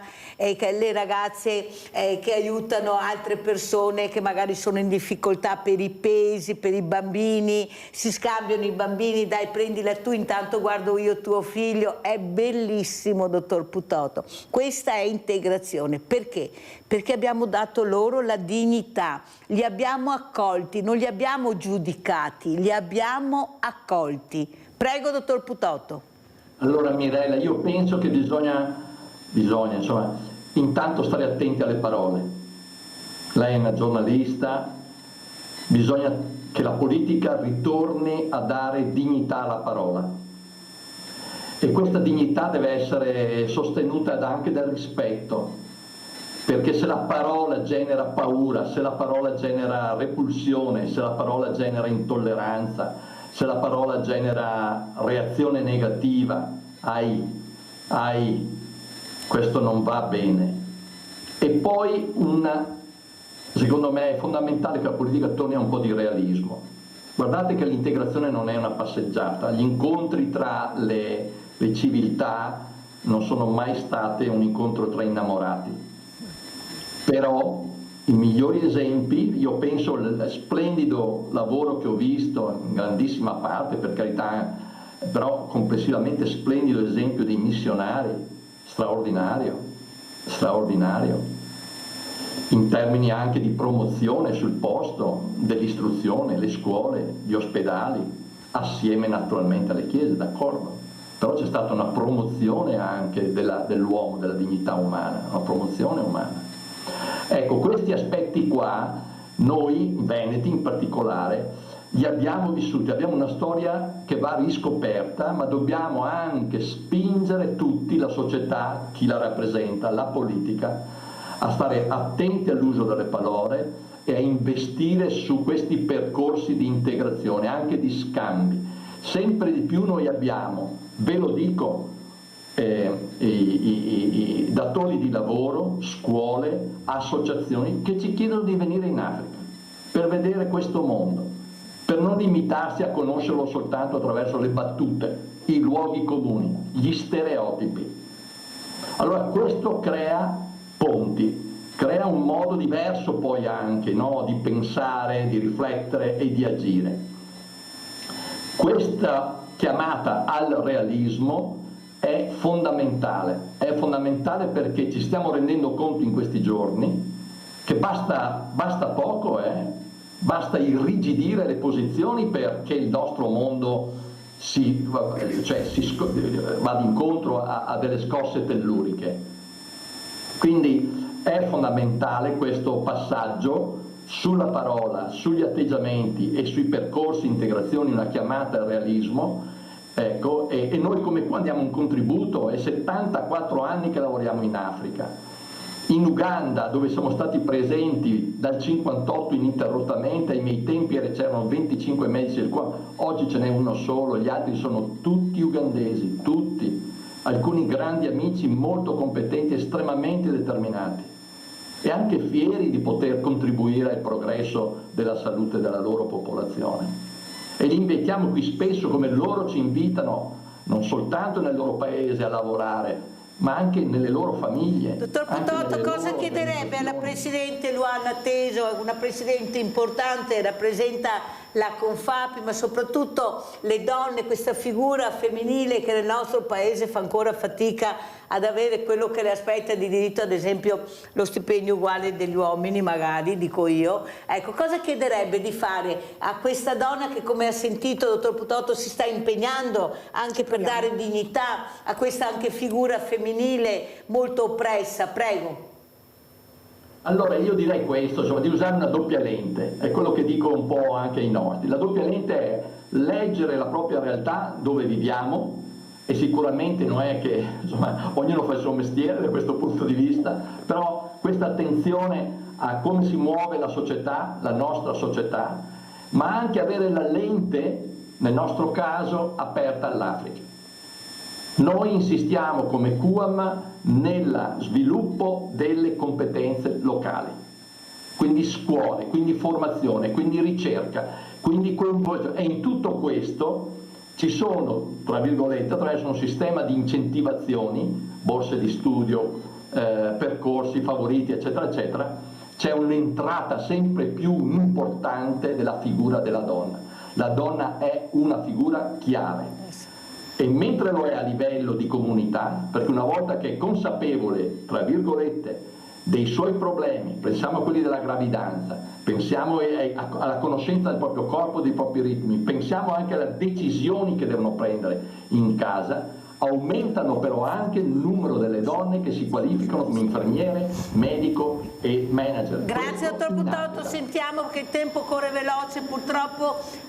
Presidente, come commenta e cosa vuole dire? Perché io so che lei si sta muovendo a 360 gradi per andare avanti, non per tornare indietro, neanche per mettersi a lato. Prego. Assolutamente no. Allora, come Confapi Donne stiamo cercando nel nostro piccolo di fare parecchie cose. A ottobre abbiamo fatto ad esempio anche un workshop all'interno di un'azienda importante sul ritorno al lavoro dopo la maternità, sull'importanza non solo a livello giuridico e contrattuale ma anche a livello psicologico, il non sentirsi in colpa, no? Nel tornare al lavoro, nel scegliere magari il lavoro al rispetto della famiglia. Come ad esempio abbiamo fatto questi corsi per le donne e come abbiamo partecipato tramite a un progetto regionale che si chiama Pari Incroci di Genere, che si è concluso l'8 marzo a Rubano, a Sarmera di Rubano, e hanno partecipato 25.000 persone. Abbiamo sviluppato parecchi progetti proprio rispetto anche a tutto quello di cui abbiamo parlato oggi. Continueremo a fare, continueremo ad avere di questi progetti. Il 22 maggio, glielo annuncio già, le faccio un piccolo spoiler, faremo un incontro in quel di Zona Treviso con tutte le imprenditrici per affrontare anche tutte le varie tematiche che possono essere il cambio generazionale, come anche le problematiche che si hanno a livello lavorativo nel fare rete. Noi donne dobbiamo capire una cosa importantissima: se facciamo rete e ci sosteniamo non abbiamo limiti. Molto bello quello che ha detto. Allora andiamo a vedere il nuovo presidente Confapi a Padova.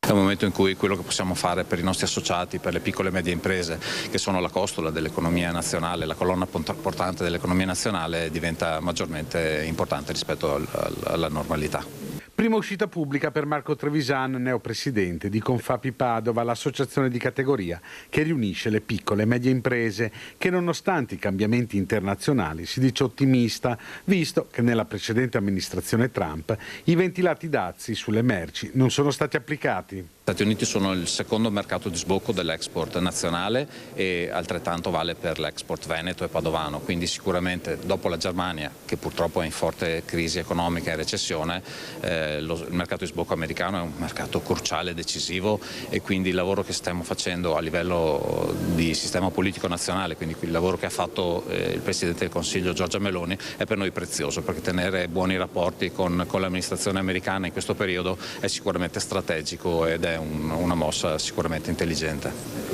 In provincia di Padova è stata presentata la nuova giunta dell'associazione di categoria, oltre alla donazione alla fondazione TCD, presieduta dal professor Mario Bertolissi, che si occupa di terapia cellulare del diabete. un'occasione di incontro anche con le istituzioni per continuare un dialogo costruttivo. È quanto mai importante in questo momento storico che le rappresentanze di categoria facciano squadra con le istituzioni, in particolar modo con le istituzioni locali, per difendere quello che è il tessuto produttivo che negli anni è riuscito a fare grande il nostro Veneto, a fare grande la nostra provincia di Padova, e che deve vedere appunto in questa collaborazione costante una risposta a quelle che sono le esigenze del territorio, che possono essere di natura di rappresentanza, di difesa appunto delle imprese, ma anche di crescita. Quindi penso a un dialogo costante che possa portare anche a idee, a progetti in termini di sviluppo, di viabilità, di opportunità, di formazione e di crescita. Ecco perché la collaborazione tra la provincia, con Fapi, ma anche in generale con tutto il resto del mondo dell'associazionismo d'impresa è fondamentale in un momento storico come questo, nel quale dobbiamo continuare appunto a difendere con i denti le nostre imprese, che sono quelle che hanno reso grande il nostro territorio. Allora, Presidente Teso, mi sbaglio o vedo troppe figure maschili? Mi sbaglio o continuiamo a dividerci tra uomini, donne, invece di parlare di persone, di imprenditoria? Perché quello che abbiamo visto anche adesso è proprio una divisione. Da una parte ci siete voi, da una parte ci sono loro. Io penso che dobbiamo abbattere queste barriere, dobbiamo parlare di persone, indipendentemente di sesso maschile o di sesso femminile. Chi sei tu? Cosa sai fare? Sei brava, sei competente, vai avanti. Facciamo ancora fatica. Però qualcosa si muove. C'è un però. Noi ci dividiamo e siamo con Fapi e con Fapi Donne non per penalizzazione, ma per un valore aggiunto, perché noi donne abbiamo bisogno anche di uno spazio in più, abbiamo bisogno di qualcosa di dedicato a noi, no? E quindi abbiamo bisogno di fare rete, di fare dei progetti che ci riguardino nello specifico. Per questo noi ci siamo un po' divisi. Ad esempio sta partendo un progetto bellissimo di cui magari in futuro gliene potrò parlare, sulla medicina di genere.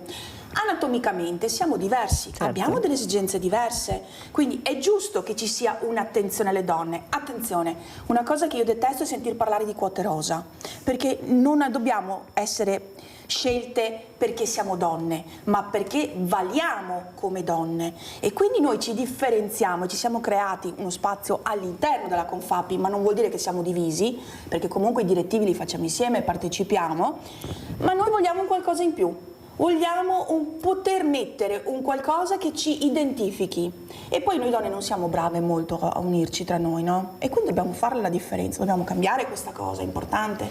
Vede, Presidente Teso, anch'io sono contraria alle quote rosa, ma le ho accettate, sa perché?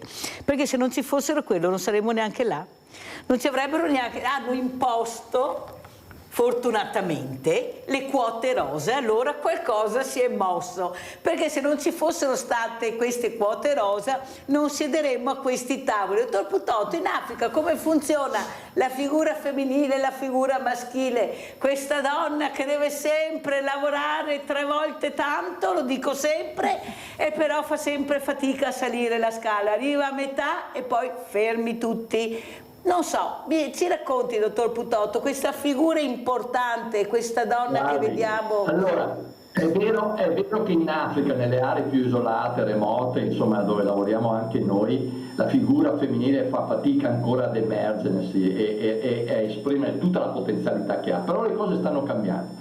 E faccio riferimento a 2 figure concrete. Una è la direttrice della scuola di ostetricia di Luni in Sud Sudan. Ecco, è un ugandese, è una donna ugandese che è in Sud Sudan il valore della collaborazione tra sud e sud del mondo. Ci sono, ecco. E questa donna qua aveva avuto il papà che era stato ostetrica, aveva avuto il papà che era stato preside della scuola di ostetricia a Matani in Uganda. È cresciuta e quando gli abbiamo chiesto ci dai una mano ad avviare la scuola di ostetriche in Sud Sudan, ha detto vengo, è lì da 16 anni, ha fatto prima l'ostetrica in un ospedale con 3.000 parti e adesso sta sostenendo tutta la scuola dell'ostetricia. Formidabile, formidabile. L'altra è la professoressa Kajal. Chi è? La professoressa Kajal è una giovane donna, medico, pediatra, con un dottorato di ricerca, è la direttrice, diciamo così, della facoltà di medicina dell'Università Cattolica in Mozambico, a Beira. L'abbiamo ospitata qui, l'abbiamo portata a esporre tutta l'esperienza che ha, sia didattica che anche scientifica, e adesso con l'Università di Padova stiamo intensificando le collaborazioni sia per l'attività didattica sia per l'attività di ricerca, e lei è il fulcro, è lì che sostiene e fa avanzare, come vi dicevo prima, l'ingresso progressivo di giovani ragazze nei percorsi accademici. Le cose stanno cambiando. Ed è un bel segnale quello che sta nelle città africane raccontando. Ormai le famiglie hanno 2 figli, 2-3 figli al massimo, perché la donna ha opportunità di istruzione e di lavoro. Abbiamo Gianfranco Valeri. Ciao Gianfranco. Sì, buongiorno signora Mirella. Buongiorno. Buongiorno ai suoi ospiti. Buongiorno. Signora Mirella, volevo intervenire sulla proposta che ha fatto il nostro governatore di spostare le votazioni assieme alle amministrative comunali, tutto. Ecco, io da piccolo dipendente che sono stato del comune per 42 anni ho predicato una vita che una volta non è adesso che sono sbagliate dal 45 in avanti, da quando abbiamo votato, e è successo che anche 3 volte di seguito siamo andati a votare. E come mai si sono accorti dopo 50 anni di queste cose, che le votazioni vanno unificate per risparmiare e tutto, e poi i tabelloni elettorali che speriamo che prima o dopo li sposteranno. Buongiorno e grazie, buon lavoro Mirella. Grazie, perché qualcuno sta perdendo la poltrona e allora sai, questo fa molto pensare. Allora, dottor Putotto, quello che però vogliamo anche capire assieme alla Presidente Teso, ecco, questo spiraglio di luce che un po' alla volta sta arrivando, grazie, come dice lei, all'istruzione, alla cultura, non saranno colti ma sono eruditi, ed è molto importante questo. Ecco, Presidente Teso, come dice, un passetto alla volta ce la faremo a far capire, sì, ecco, che non dobbiamo chiuderci ma aprirci, aprire le menti, capire cos'è l'accoglienza per integrare. Prego Presidente. Ecco, una cosa, lei parla di cultura, per me è fondamentale questa cosa, perché noi abbiamo una nostra cultura, loro hanno una loro cultura. Non significa che uno deve abbandonare la propria per acquisire quella dell'altro, significa integrarsi, significa dare un valore aggiunto, perché quello che i nostri genitori, i nostri nonni hanno passato, a noi ha fatto scuola e quindi ci fa essere il prodotto che siamo oggi. La stessa cosa avviene per queste persone, quindi abbiamo una storia, abbiamo una cultura, rendiamola simile, rendiamola pari, raccontiamocela e probabilmente non siamo così diversi. E adesso vi porto in Etiopia, sempre col QAM.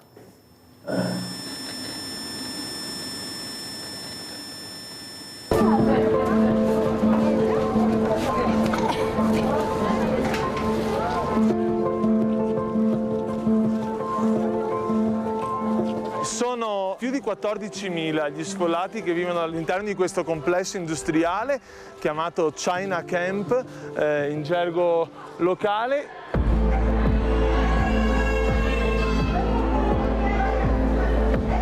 In ognuno di questi capannoni vivono le famiglie, arrivano a vivere quasi 1.000 persone all'interno di ogni capannone.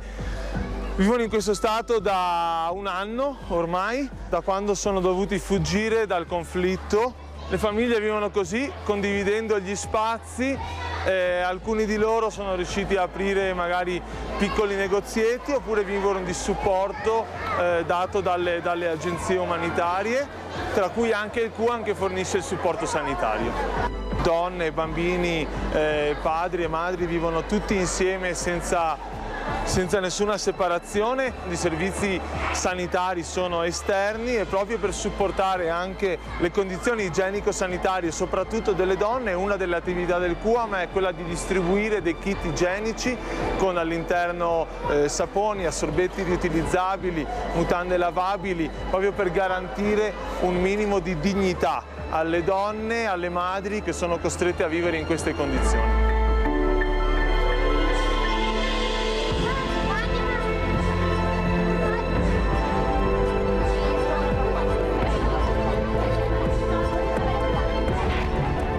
questa è una delle 6 cliniche mobili che il QAM ha istituito all'interno di 6 diversi campi per sfollati, dove viene fornita assistenza primaria soprattutto per mamme e bambini, con anche screening, vaccinazioni, per dare supporto ai più di 30.000 sfollati presenti ad Evre Beramo.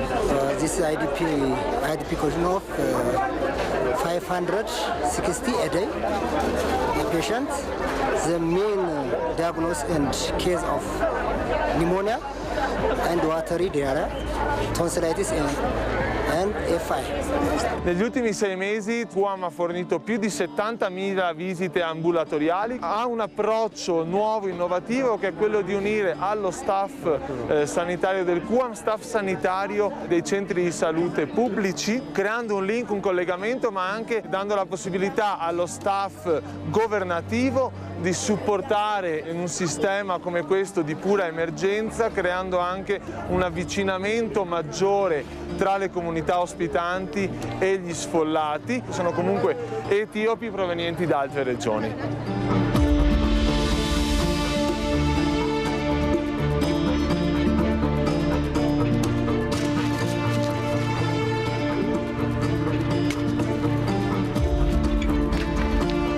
How many people live in this room? 28 persons.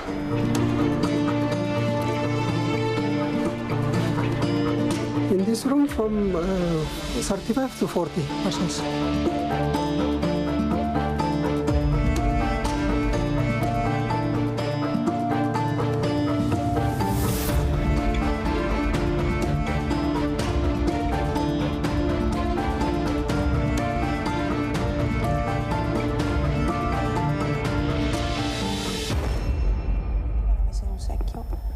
Allora, stavamo commentando con la Presidente Teso, ecco, la sensibilità, ecco, questo brivido che ti corre lungo la schiena vedendo queste immagini, penso l'abbiate provato anche voi. Ecco, cosa vuole dire, come commenta questo video, che ringrazio il dottor Putotto per aver mandato? È un video che ti tocca nel profondo. L'Africa è un paese bellissimo. Io sono stata in Kenya e il Kenya ti tocca dentro, ti tocca veramente a livello primordiale, la natura, il modo delle persone, il loro sorriso, l'essere sempre sorridenti e felici che noi qui abbiamo perso. E ricordo un'esperienza in cui siamo andati a vedere dei guerrieri Masai in un loro villaggio e uno del gruppo voleva prendere in braccio una bambina. La mamma prima ha preso un secchio, ha messo la bambina nell'acqua, l'ha lavata, l'ha asciugata e poi gliel'ha data. Ed è una cosa importante, è come dire: io ti do mia figlia ma nelle condizioni migliori, cioè te la metto veramente come un dono, no? Come un dono. E vedere questi bambini che sorridono, che sono sempre felici, anche solo per una caramella, per una penna Bic, la felicità negli occhi di questi bambini. È per questo che l'Africa ti coinvolge, perché ti fa perdere un po' quegli artefatti sociali a cui noi siamo abituati, no? Quei costrutti ormai di cui tutti siamo un po' vittima. E invece lì ritrovi il tuo modo di essere, ritrovi la tua origine in qualche modo, no? Dottor Putotto, è vero quello che dice la Presidente Teso, ma è anche vero che quando parliamo di Kenya parliamo di New York, come? Invece sì. Poi lei sorride, ma è così, andiamo in Kenya ma siamo a New York e poi andiamo invece nel profondo dell'Africa, dove vediamo una realtà che non conosco, ancora di più problematica, terribile, diversa. Prego, dottor Putotto. Intanto avete visto un'esperienza concreta di persone in uno stato di grande bisogno. Ecco, in quello stato noi le persone non le vogliamo lasciare da sole. Con medici, con l'Africa è la nostra missione, fin dalle origini. E quindi ci diamo da fare. Dopo, nel darci da fare in maniera concreta, portando servizi, cerchiamo anche di migliorare il sistema, questo è fondamentale. Ecco, quindi il riferimento anche all'integrazione con la rete sanitaria governativa, al coinvolgimento del personale locale, a progetti di sviluppo, non solo di emergenza, che si accompagna. È vero d'altro canto che c'è anche un'Africa che grazie a Dio, insomma, ecco, ci sono dei paesi, è un continente di 1.300.000.000 di persone, 54 stati, ci sono anche degli stati più stabili che con difficoltà però migliorano progressivamente, ecco, e che quindi passano da bisogni essenziali a bisogni un po' più specifici, specialistici, anche sanitari. Anche questi dobbiamo tenere in considerazione. Il Kenya noi non l'abbiamo lasciato perché aveva raggiunto un po' un livello di sviluppo, diciamo, superiore a quello appunto degli altri paesi. Però l'osservazione finale della Presidente la condivido. E qual è la cosa questa? Che quando vai in Africa, l'Africa è una grande scuola di essenzialità. No? Tutti quegli aspetti che ci siamo portati dietro, che siamo anche caricati, che ci hanno appesantito il pensiero di consumismo, di perbenismo, eccetera, se ne vanno via, perché l'impatto è immediato, è sulle persone, le hai di fronte, sulle realtà, i bisogni. Questo ti fa pensare chi sei, che cosa hai avuto nel corso della vita e quanto bene potresti fare. Questa Africa anche come scuola di essenzialità che ti porta al punto di ciò che conta nella vita, da ciò che non conta, credo che sia un'affermazione che mi trova molto d'accordo. Grazie dottor Putotto, allora ci lasciamo con questo ultimo video istituzionale del QAM e poi salutiamo sia il dottor Putotto che la Presidente Luana Teso.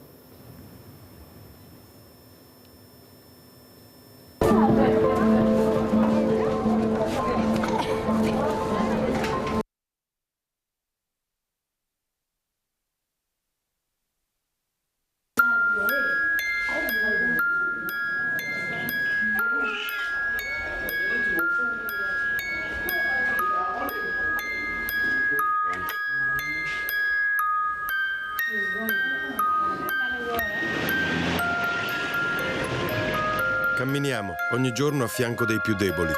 Il nostro viaggio ci porta nell'ultimo miglio, là dove non c'è più nessuno, dove gli aiuti non arrivano, dove il bisogno è nascosto e dimenticato. I nostri passi sono silenziosi come il nostro lavoro, che non fa notizie. Medici con l'Africa QAM è la prima organizzazione italiana che opera per tutelare e promuovere la salute delle popolazioni africane. In paesi dell'Africa subsahariana, come l'Etiopia, c'è un'ostetrica ogni 20.000 parti. In Mozambico un medico ogni 50.000 abitanti. In Sud Sudan un ospedale ogni 300 chilometri. I medici con l'Africa vanno oltre l'assistenza, realizzando programmi di cooperazione a lungo termine, in una prospettiva di sviluppo. Un viaggio iniziato nel 1950 con il nome di QAM per rendere l'accesso ai servizi sanitari disponibile a tutti. Collegio Universitario Aspiranti Medici Missionari, ecco che è già riassunto un po' la nostra, quella che è la finalità. L'ospedale non aveva letti, non aveva acqua, non aveva luce. E non è desiderio di avventura, ma è bisogno di fare del bene in una maniera difficile.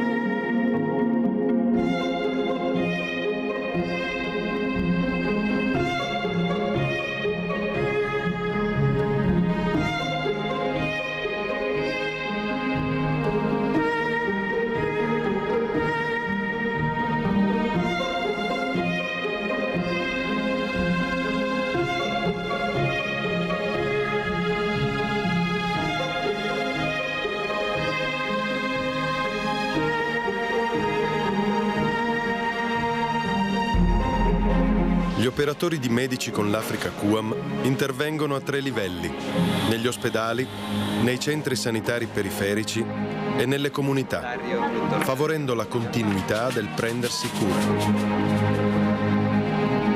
A fianco di medici e infermieri locali si spendono per combattere l'AIDS, la tubercolosi e la malaria.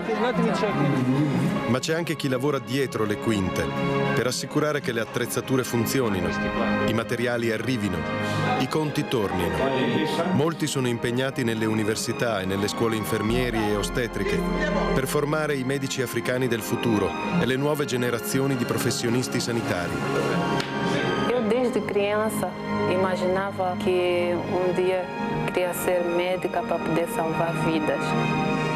Eu tinha sempre o desejo de ser médico.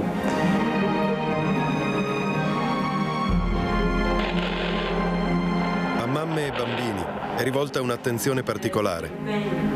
Dagli ospedali ai villaggi più sperduti, i Medici con l'Africa si adoperano per far partorire le mamme e assistere i neonati nei primi delicatissimi giorni di vita, perché ancora troppe donne muoiono di parto e troppi bambini non superano il primo mese.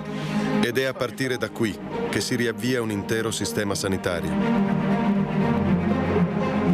If they have only one mother and they say to abdicate a woman, it would have abdicated our nation.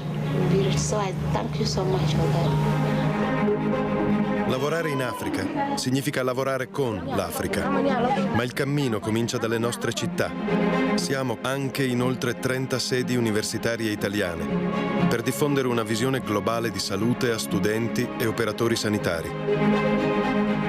Attraverso uno scambio continuo tra Italia e Africa, Medici con l'Africa QAM è impegnata in attività di formazione e sensibilizzazione per diffondere i valori di giustizia ed equità in salute. A 60 anni di distanza io vedo intatte le motivazioni, le energie e la determinazione del QAM, dei Medici con l'Africa. Anche questa, per fortuna, è l'Italia e non dobbiamo mai dimenticarlo.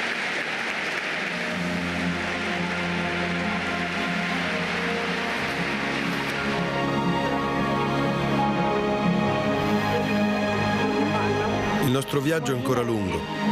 La speranza ci guida. Le fatiche e le difficoltà possono solo rallentare un po' il passo, ma sappiamo dove vogliamo andare e al fianco di chi farlo.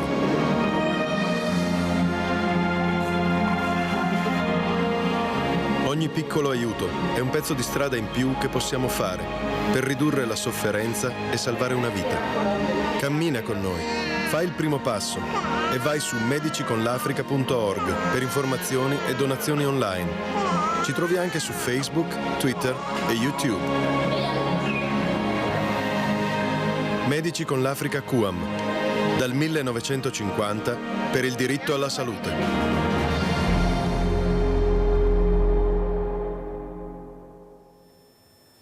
Io la ringrazio, dottor Putotto, per essere stato ospite questa mattina. Ecco, la Presidente Teso mi ha chiesto se posso dargli i suoi riferimenti per mettersi in contatto, perché giustamente bisogna unire le forze, certo. Fare squadra, fare rete, capire che quello che stanno facendo questi medici, il dottor Putotto e tutti i suoi colleghi, tutta questa grande squadra è per il bene dell'umanità, anche la nostra. Non è che lo facciano per loro, anzi, ecco, rischiano anche la vita per cercare di far capire che forse c'è un unico cielo, come dico sempre io, dottor Putotto, abbiamo un unico cielo, non è che sia diviso, ecco, è un unico cielo e tutti quanti dobbiamo lavorare perché rimanga tale e uguale per tutti. Come ci saluta e che messaggio vuole lasciare, dottor Putotto? Io vi lascio con un messaggio di speranza, è nel fare che si trovano le motivazioni più importanti, nel fare assieme agli altri. Dovunque noi siamo, qualsiasi sia il problema che si affronta, noi come medici con l'Africa, questo fare lo facciamo con gli africani.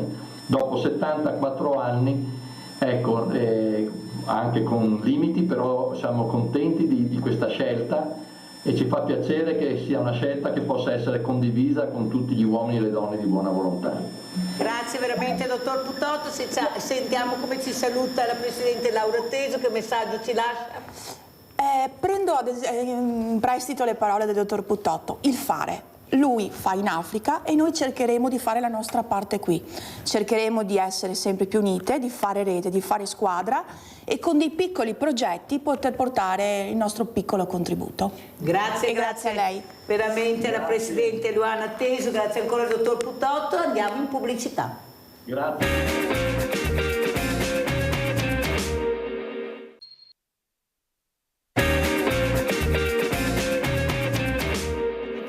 stati graditissimi ospiti. Abbiamo in presenza Maria Pia Pesce, Presidente Associazione Fiori di Cactus. Grazie Presidente di essere a voi per l'invito. qui. Sentirete quante cose anche in questo territorio facciamo grazie al mondo del volontariato e dell'associazionismo. Saluto anche il dottore, che ringrazio, Angelo Giacomazzi, chirurgo senologo, vicepresidente Fiori di Cactus. Non a caso sono assieme questa mattina. Grazie anche lei, dottor Giacomazzi.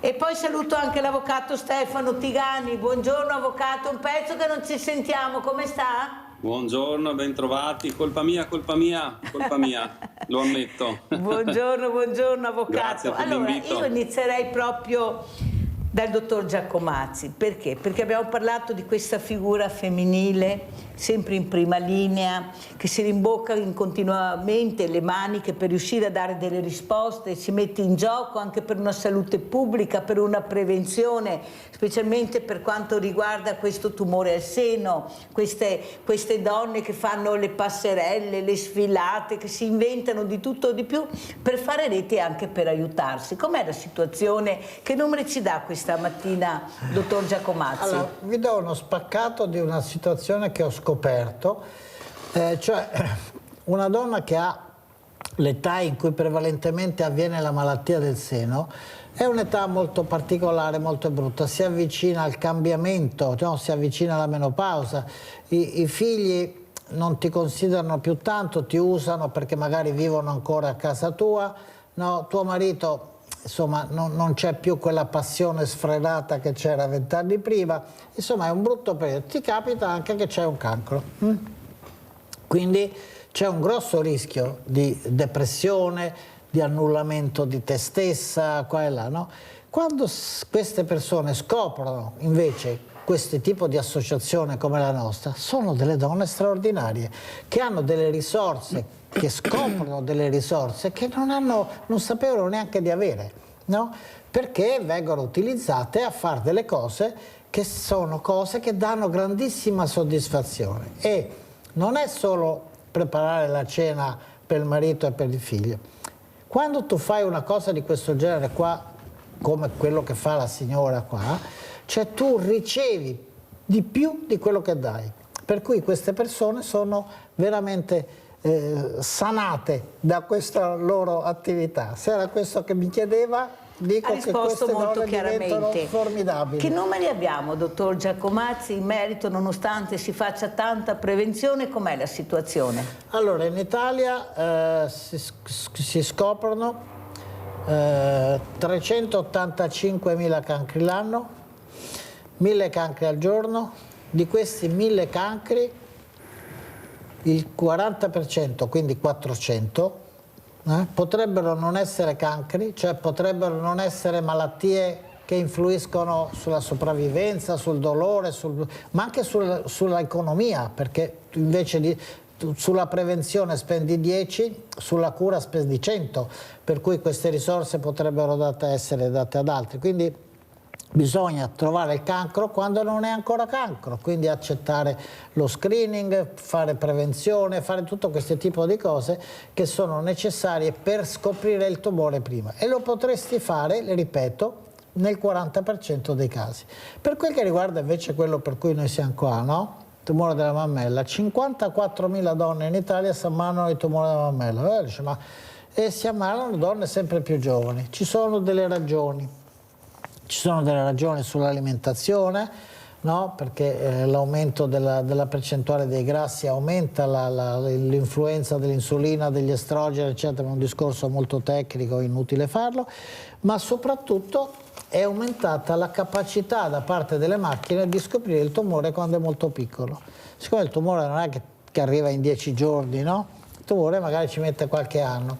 Se tu lo scopri quando è di 2 mm, no? È il tumore che invece 10 anni fa scopriresti 4 anni dopo quando è di 2 cm. E quindi è aumentata l'età in cui viene questa scoperta. C'è una sopravvivenza straordinaria per le cure che ci sono, però ne muoiono ancora, ne perdiamo ancora tante. Perdiamo soprattutto quelle che non hanno fatto dei percorsi di diagnosi precoce, perché noi non abbiamo prevenzione sul cancro della mammella, come dice sempre la signora. La prevenzione è fare delle cose per prevenire il tumore. Nella mammella non c'è questa cosa, c'è solo la diagnosi precoce, cioè scopri il tumore quando è molto piccolo. Dottor Giacomazzi, visto i numeri che lei ha detto, nonostante tutta questa informazione, questa prevenzione, questo screening, di abbassare, di farlo ogni anno, lo screening invece di ogni 2 anni? Allora, io ho fatto questa domanda una volta in regione e ho detto, ma perché lo screening non parte da troppo 50 anni? Ci sono tante donne che si ammalano a 40 anni, a 45, allora, non per merito mio, ma adesso lo screening si fa da 45 anni. Farlo ogni anno richiederebbe un impegno di risorse importanti. Allora, quando mi hanno detto che la coperta è stretta e quindi bisogna approfittare del massimo delle risorse possibile, io ho capito che non c'era spazio per farlo. Ma poi dopo, anche dal punto di vista razionale e scientifico, è esagerato farlo ogni anno. Vuol dire che tu nella vita fai un numero di mammografie straordinariamente importante e aspettare un anno non è un grosso problema, perché se l'esame è stato fatto bene, è stato fatto con un mammografo di terza tridimensionale, tu scopri il 35% dei cancri che trovavi 10 anni fa e quindi l'anticipazione diagnostica ti è sufficiente per salvarti la vita anche se lo fai ogni 2 anni. La ringrazio di essere stato così chiaro, perché molte sono le domande che mi ricevono, poi io le faccio naturalmente perché è giusto capire, perché abbiamo veramente dei numeri che sono ancora numeri importanti come li ha elencati lei, ed è giusto capire se si può accelerare. Sentiamo allora Maria Pia Pesce, questa presidente di questa associazione Fiori di Cazzo. Guardiamo anche le foto che ha mandato per capire l'importanza di questa associazione. Prego, Presidente. Allora, intanto non riesco a capire come mai nel Veneto solo il 70% delle donne usufruisce dello screening. Nel 2023 sono stati scoperti tantissimi cancri tramite lo screening, per cui lo screening dovrebbe essere una rassicurazione più che spaventarsi, perché, come ha detto il mio vicepresidente, la diagnosi precoce salva la vita, perché un tumore preso al primo stadio è, diciamo, guaribile al 99%. 99 no, insomma, per un tumore maligno guarire al 95% è meno del rischio di andare a Jesolo in moto. Insomma, ecco, no? avete capito, più chiaro di così. Prego, Presidente. Quest'anno abbiamo avuto l'idea di andare a trovare le donne del carcere della Giudecca e abbiamo fatto una bellissima giornata di prevenzione.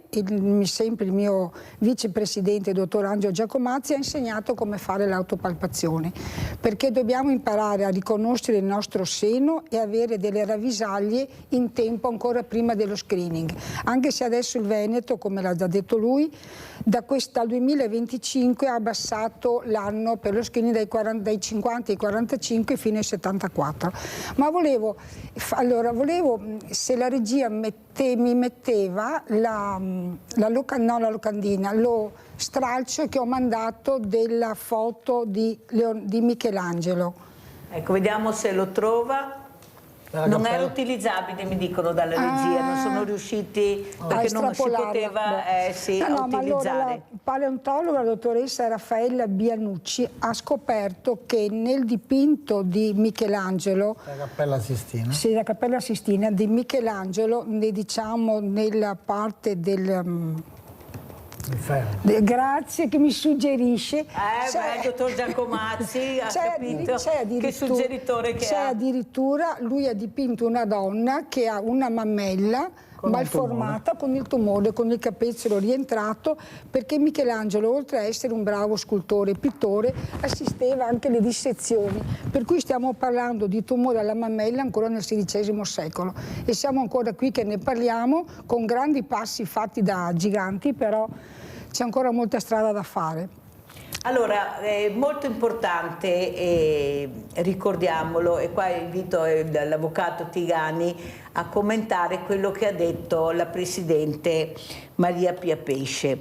Siamo entrati nel carcere della Giudecca, siamo entrati in un posto dove ci sono delle donne che hanno tutto il diritto, ecco, di essere seguite, di capire l'importanza della prevenzione, perché è veramente una dignità anche della persona. Avvocato, stanno cambiando anche i carceri, questa figura femminile che viene vista in maniera diversa, ha bisogno di un supporto superiore a quella maschile, e soprattutto questi suicidi nei carceri di persone anche molto giovani.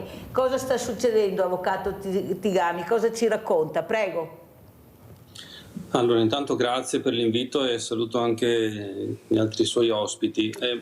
Rispondo subito alla domanda, però ne posso fare una prima io, se ai suoi ospiti, perché l'argomento è importantissimo. E, tra l'altro, i numeri che ho sentito sono catastrofali, voglio dire, quasi. E quindi la mia domanda era questa: ma allora, dottore,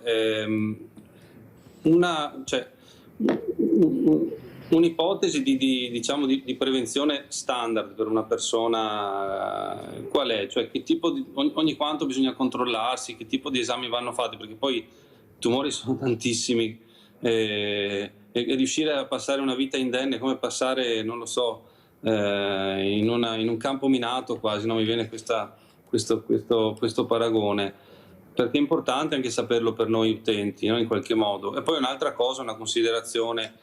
Allora, al di là che l'associazionismo fa quello che lo Stato non fa di fatto, perché è inutile nasconderselo, se non ci fossero delle associazioni, e quella di oggi ne è un esempio virtuoso, che si prendono sulle spalle problemi di persone che, se dovessero aspettare i tempi, insomma, della medicina, i tempi delle strutture pubbliche, non so dove andremo a finire. Poco si farebbe. E l'ultima cosa, e poi rispondo alla sua domanda, ma non riesco a capire perché quando ci sono dei problemi che riguardano in particolar modo, per quello che riguarda la mammella, le donne, ci siano solo donne a parlarne, ma non dovremmo essere anche noi uomini? Beh, il dottore ne è un esempio oggi, per fortuna, perché vedo, per esempio, quando facciamo i convegni sulla violenza di genere, quindi sulla violenza sulle donne, vengono solo donne e ci sono pochi uomini. Questo è un problema, vuol dire che noi uomini nella testa abbiamo qualcosa che non va, o ci sentiamo troppo studiati, troppo preparati e non lo siamo, oppure non lo so, mi spiacerebbe sentire anche il vostro parere. Le carceri, è un paese che si definisca civile, deve avere anche le strutture di detenzione civili che devono garantire una vita dignitosa anche a chi ha sbagliato, e magari anche pesantemente, perché non è retorica quello che dice la Costituzione, è la realtà. Il carcere tende alla rieducazione. Se non è lo Stato e la struttura pubblica a garantire una vita dignitosa in carcere, non ci può essere rieducazione. Poi ci sono, e sono io il primo a dirlo, dei casi poco recuperabili, nel senso che c'è qualcuno che non può essere rieducato perché è proprio fatto male, questo va anche detto, però insomma nella generalità dei casi bisogna garantire una vita dignitosa, e lo screening e la salute è uno dei punti principali. Uno Stato che vede un numero di suicidi così elevato come il nostro, qualche problema ce l'ha. Dottor Giacomazzi, come risponde all'avvocato Tigani? Allora, rispondo sul fatto che garantisco che ci sono anche degli uomini che si occupano. Beh, sì. Io ne ho spesso. Ecco. Poi per quel che riguarda le carceri e il problema delle carceri, è stata un'esperienza straordinaria, perché io mi sono fatto così guidare dalla nostra presidentessa, che è tremenda, che realizza delle cose che no. Allora, siamo andati in queste carceri, alcune donne hanno accettato di venire, di esporsi, di fare domande, ma soprattutto la direttrice del carcere ha accettato di far realizzare una passeggiata alla Giudecca con molte carcerate. Quindi abbiamo fatto una maratonina e là abbiamo trovato una disponibilità da parte della gente straordinaria. C'è chi faceva la guida e ci spiegava le cose, e queste donne, figurarsi, la noia di tutto il giorno. Poi poi c'è chi ha portato l'acqua, ed è stata un'esperienza straordinaria. E questo sicuramente allontana la depressione e la psicoterapia e la psicopatologia che ci sono nelle carceri. Allora, il 5 di aprile a Venezia c'è una manifestazione regionale e ci aspettiamo che vengano almeno 5.000 persone, che parla della salute mentale. La salute mentale è vilipesa, c'è uno stanziamento minimo per la salute mentale, vengono chiuse delle strutture di supporto della salute mentale. Quando sono stati chiusi i manicomi al tempo di Basaglia, sono nati i CIM, i centri di igiene mentale. Questi centri di igiene mentale sono straordinari, sono aperti in teoria tutti i giorni dalle 8 alle 20 e sabato sono aperti invece fino a mezzogiorno. Allora cosa succede? Che queste persone vengono gestite a casa, no? Perché non avevano bisogno di stare in manicomio, no? E se c'è un problema accedono a questi centri diurni, no? Qual è il risultato? Che solo il 22% in Veneto di questi centri diurni hanno questi orari, per mancanza di organizzazione, per mancanza di personale, per mancanza di soldi. Quindi la sanità deve avere più risorse per funzionare e soprattutto per queste cose. Per esempio, le faccio un ultimo esempio se non disturba. Durante il Covid il fatto che questi bimbi sono rimasti a casa hanno avuto molto spesso una involuzione, hanno avuto anche degli episodi di autolesionismo, di noia, eccetera, no? Questi piccoli problemi, perché sono per fortuna piccoli problemi di psicopatologia, se affidati a una neuropsichiatria infantile, questo disagio dura una seduta, 2 sedute. Se tu non hai, perché non c'è praticamente completamente la protezione della neuropsichiatria infantile, queste sono malattie croniche che diventano. Quindi è importantissimo. Allora, ripeto, a Venezia, in piazza, alla stazione, alle 10 di mattina, il giorno 5 c'è grossa manifestazione, 5 aprile, per la difesa della sanità pubblica. Livio, poi sentiamo la Presidente. Vai Livio. Mirella, ciao. Ciao. Un saluto a tutti. Volevo chiedere una mia curiosità. Il tumore al seno che insorge nelle donne è una cosa ereditaria? Solo questo, grazie. Grazie, poi rispondiamo, sentiamo la Presidente. Allora, io volevo rispondere perché solo donne. Allora, intanto c'è una percentuale minima di tumore al seno dove vengono colpiti anche gli uomini. In associazione, quando viene un paziente uomo a richiedere i nostri servizi, viene accompagnato dalla moglie, dalla sorella e dalla figlia. Quando invece viene una donna che ha il tumore, che ha il cancro lei viene da sola ed è così preoccupata a organizzare il ménage quotidiano che pensare a curarsi e a stare bene. Ecco la risposta, perché solo donne. Infatti abbiamo sentito la nostra Nadia che è stata colpita appunto da questa patologia, che ha detto la prossima volta nasco un uomo, perché dopo, quando ho finito di fare la terapia, devo andare a casa, preparare il mangiare, fare i lavori, fare tutto, la prossima volta voglio nascere un uomo. Però vedi che è un problema questo, bisogna lavorare tanto su questo argomento, non c'è niente da fare. E infatti ne parliamo quasi tutte le mattine qui a Sveglia Veneti, avvocato Tigani, anche perché un mio ospite ha detto che i veneti si imbaucai, sarà meglio che ci svegliamo. Allora avvocato, lei sorride, ma è un così, ospite lombardo. Adesso deve rispondere, però avvocato Tigani lei ha detto una cosa importante, la sanità, perché non accelerare? Ma io gli faccio anche la domanda che poi lei mi risponderà, perché la giustizia le sembra che non abbia bisogno di accelerare? No, perché se mettiamo nei due binari non so chi arriva prima e chi arriva dopo. Dottor Giacomacci, come risponde all'avvocato Tigani? Allora, l'avvocato ha fatto una domanda da utente, no? Di persona che si vuole bene e vuole proteggersi, no? Allora, ci sono il sistema sanitario nazionale, che è sicuramente il migliore del mondo, e il Veneto, tra l'altro, 20 anni fa era la 6ª sanità del mondo, no d'Italia, del mondo, ancora sopravvive con delle isole di qualità eccelsa. Per esempio, vengono recapitati a casa degli inviti per 3 patologie importanti: il cancro della mammella, il cancro del colon retto e il cancro della cervice uterina. Questi esami sono gratuiti, vengono fatti periodicamente, se tu non accedi ti richiamano, quindi più di così non si può fare, e questo è grosso modo quello che lo Stato gratuitamente ti offre per proteggerti per queste malattie così frequenti. Certo, sarebbe bene che proteggessero anche il cancro del polmone, però sarebbe bene che ci fossero in queste nuove case della comunità delle educazioni sanitarie, dell'educazione all'alimentazione, dell'educazione alla precoce scoperta di malattie degenerative.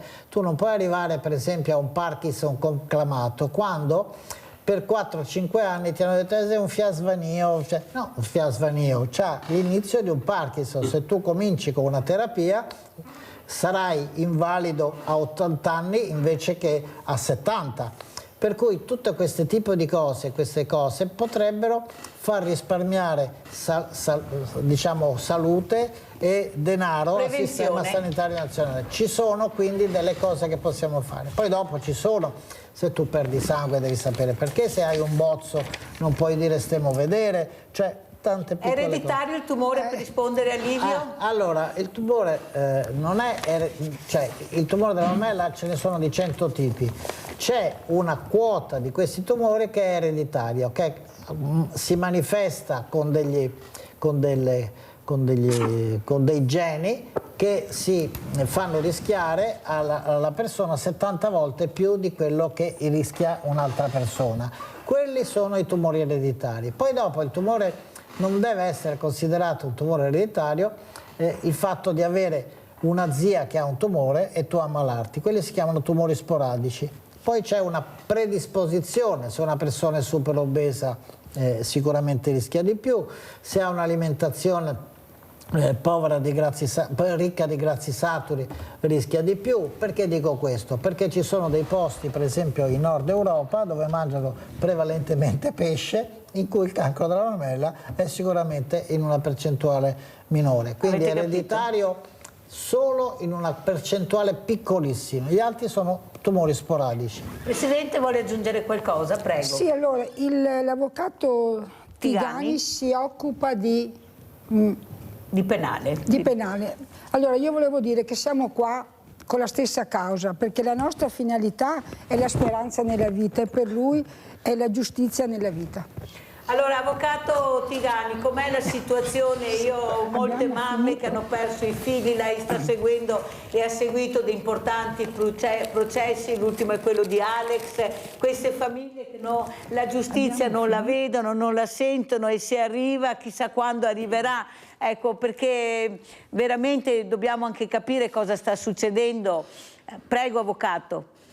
Dovremmo dire tante cose, comunque condivido quello che dice la Presidente, nel senso che io che arrivo un po' diciamo dalla realtà anche dell'associazione Penelope, quindi di persone che hanno fatto della loro tragedia, quindi dell'impossibilità di portare magari neppure un fiore a un familiare scomparso, hanno fatto una battaglia, una missione di vita, e quindi è questa la cosa straordinaria della forza di certe famiglie che nella tragedia trovano un messaggio da portare perché altre persone non subiscano quello che stanno subendo loro.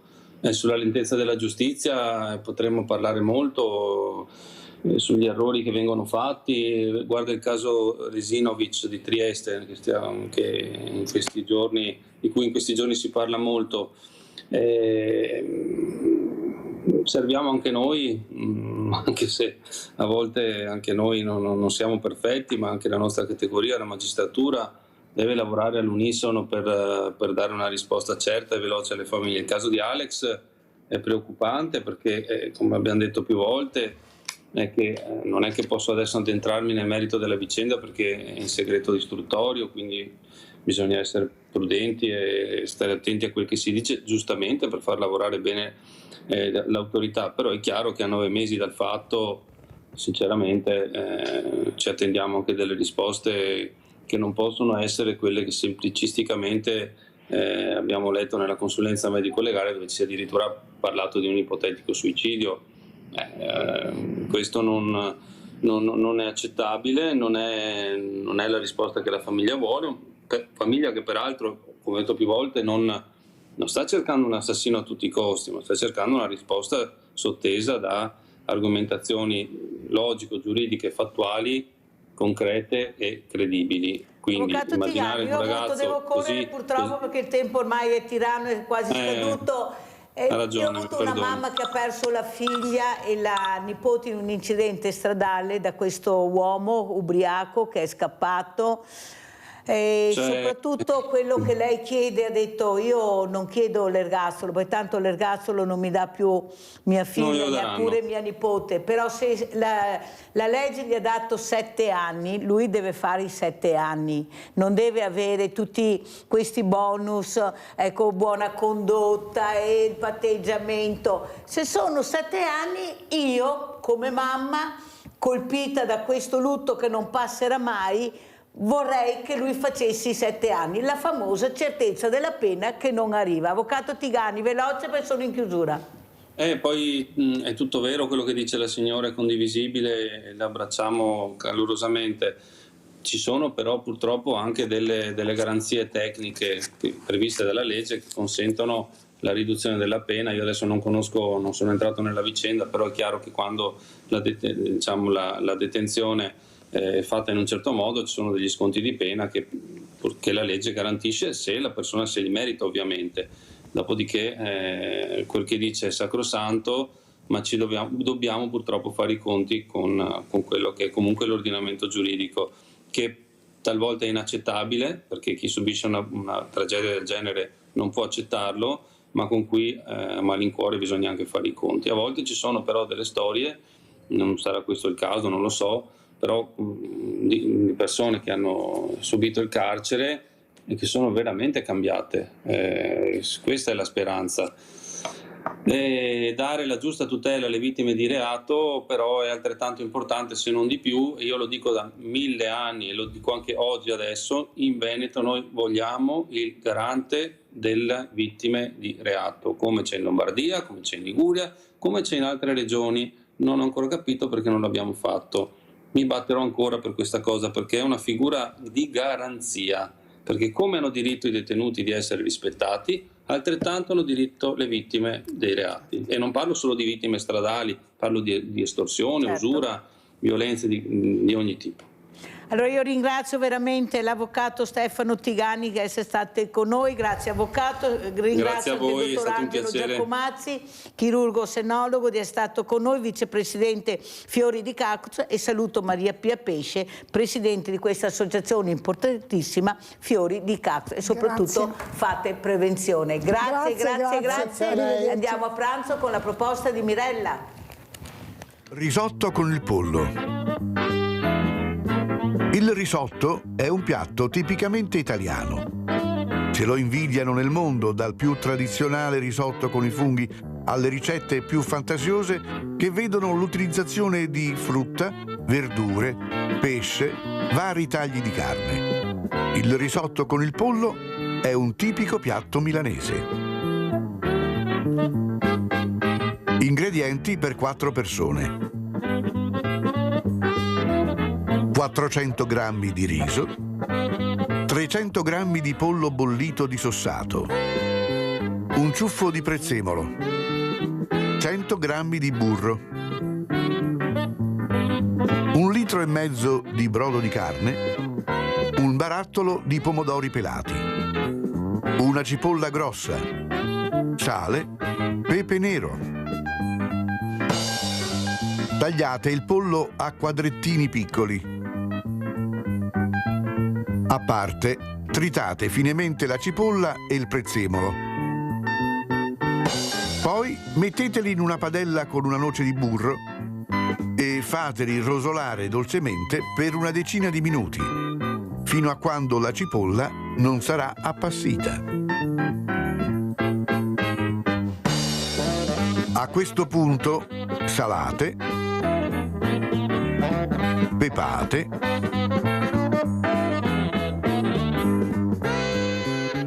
unite il pollo e lasciate insaporire per altri 10 minuti, bagnando ogni tanto con un po' di brodo.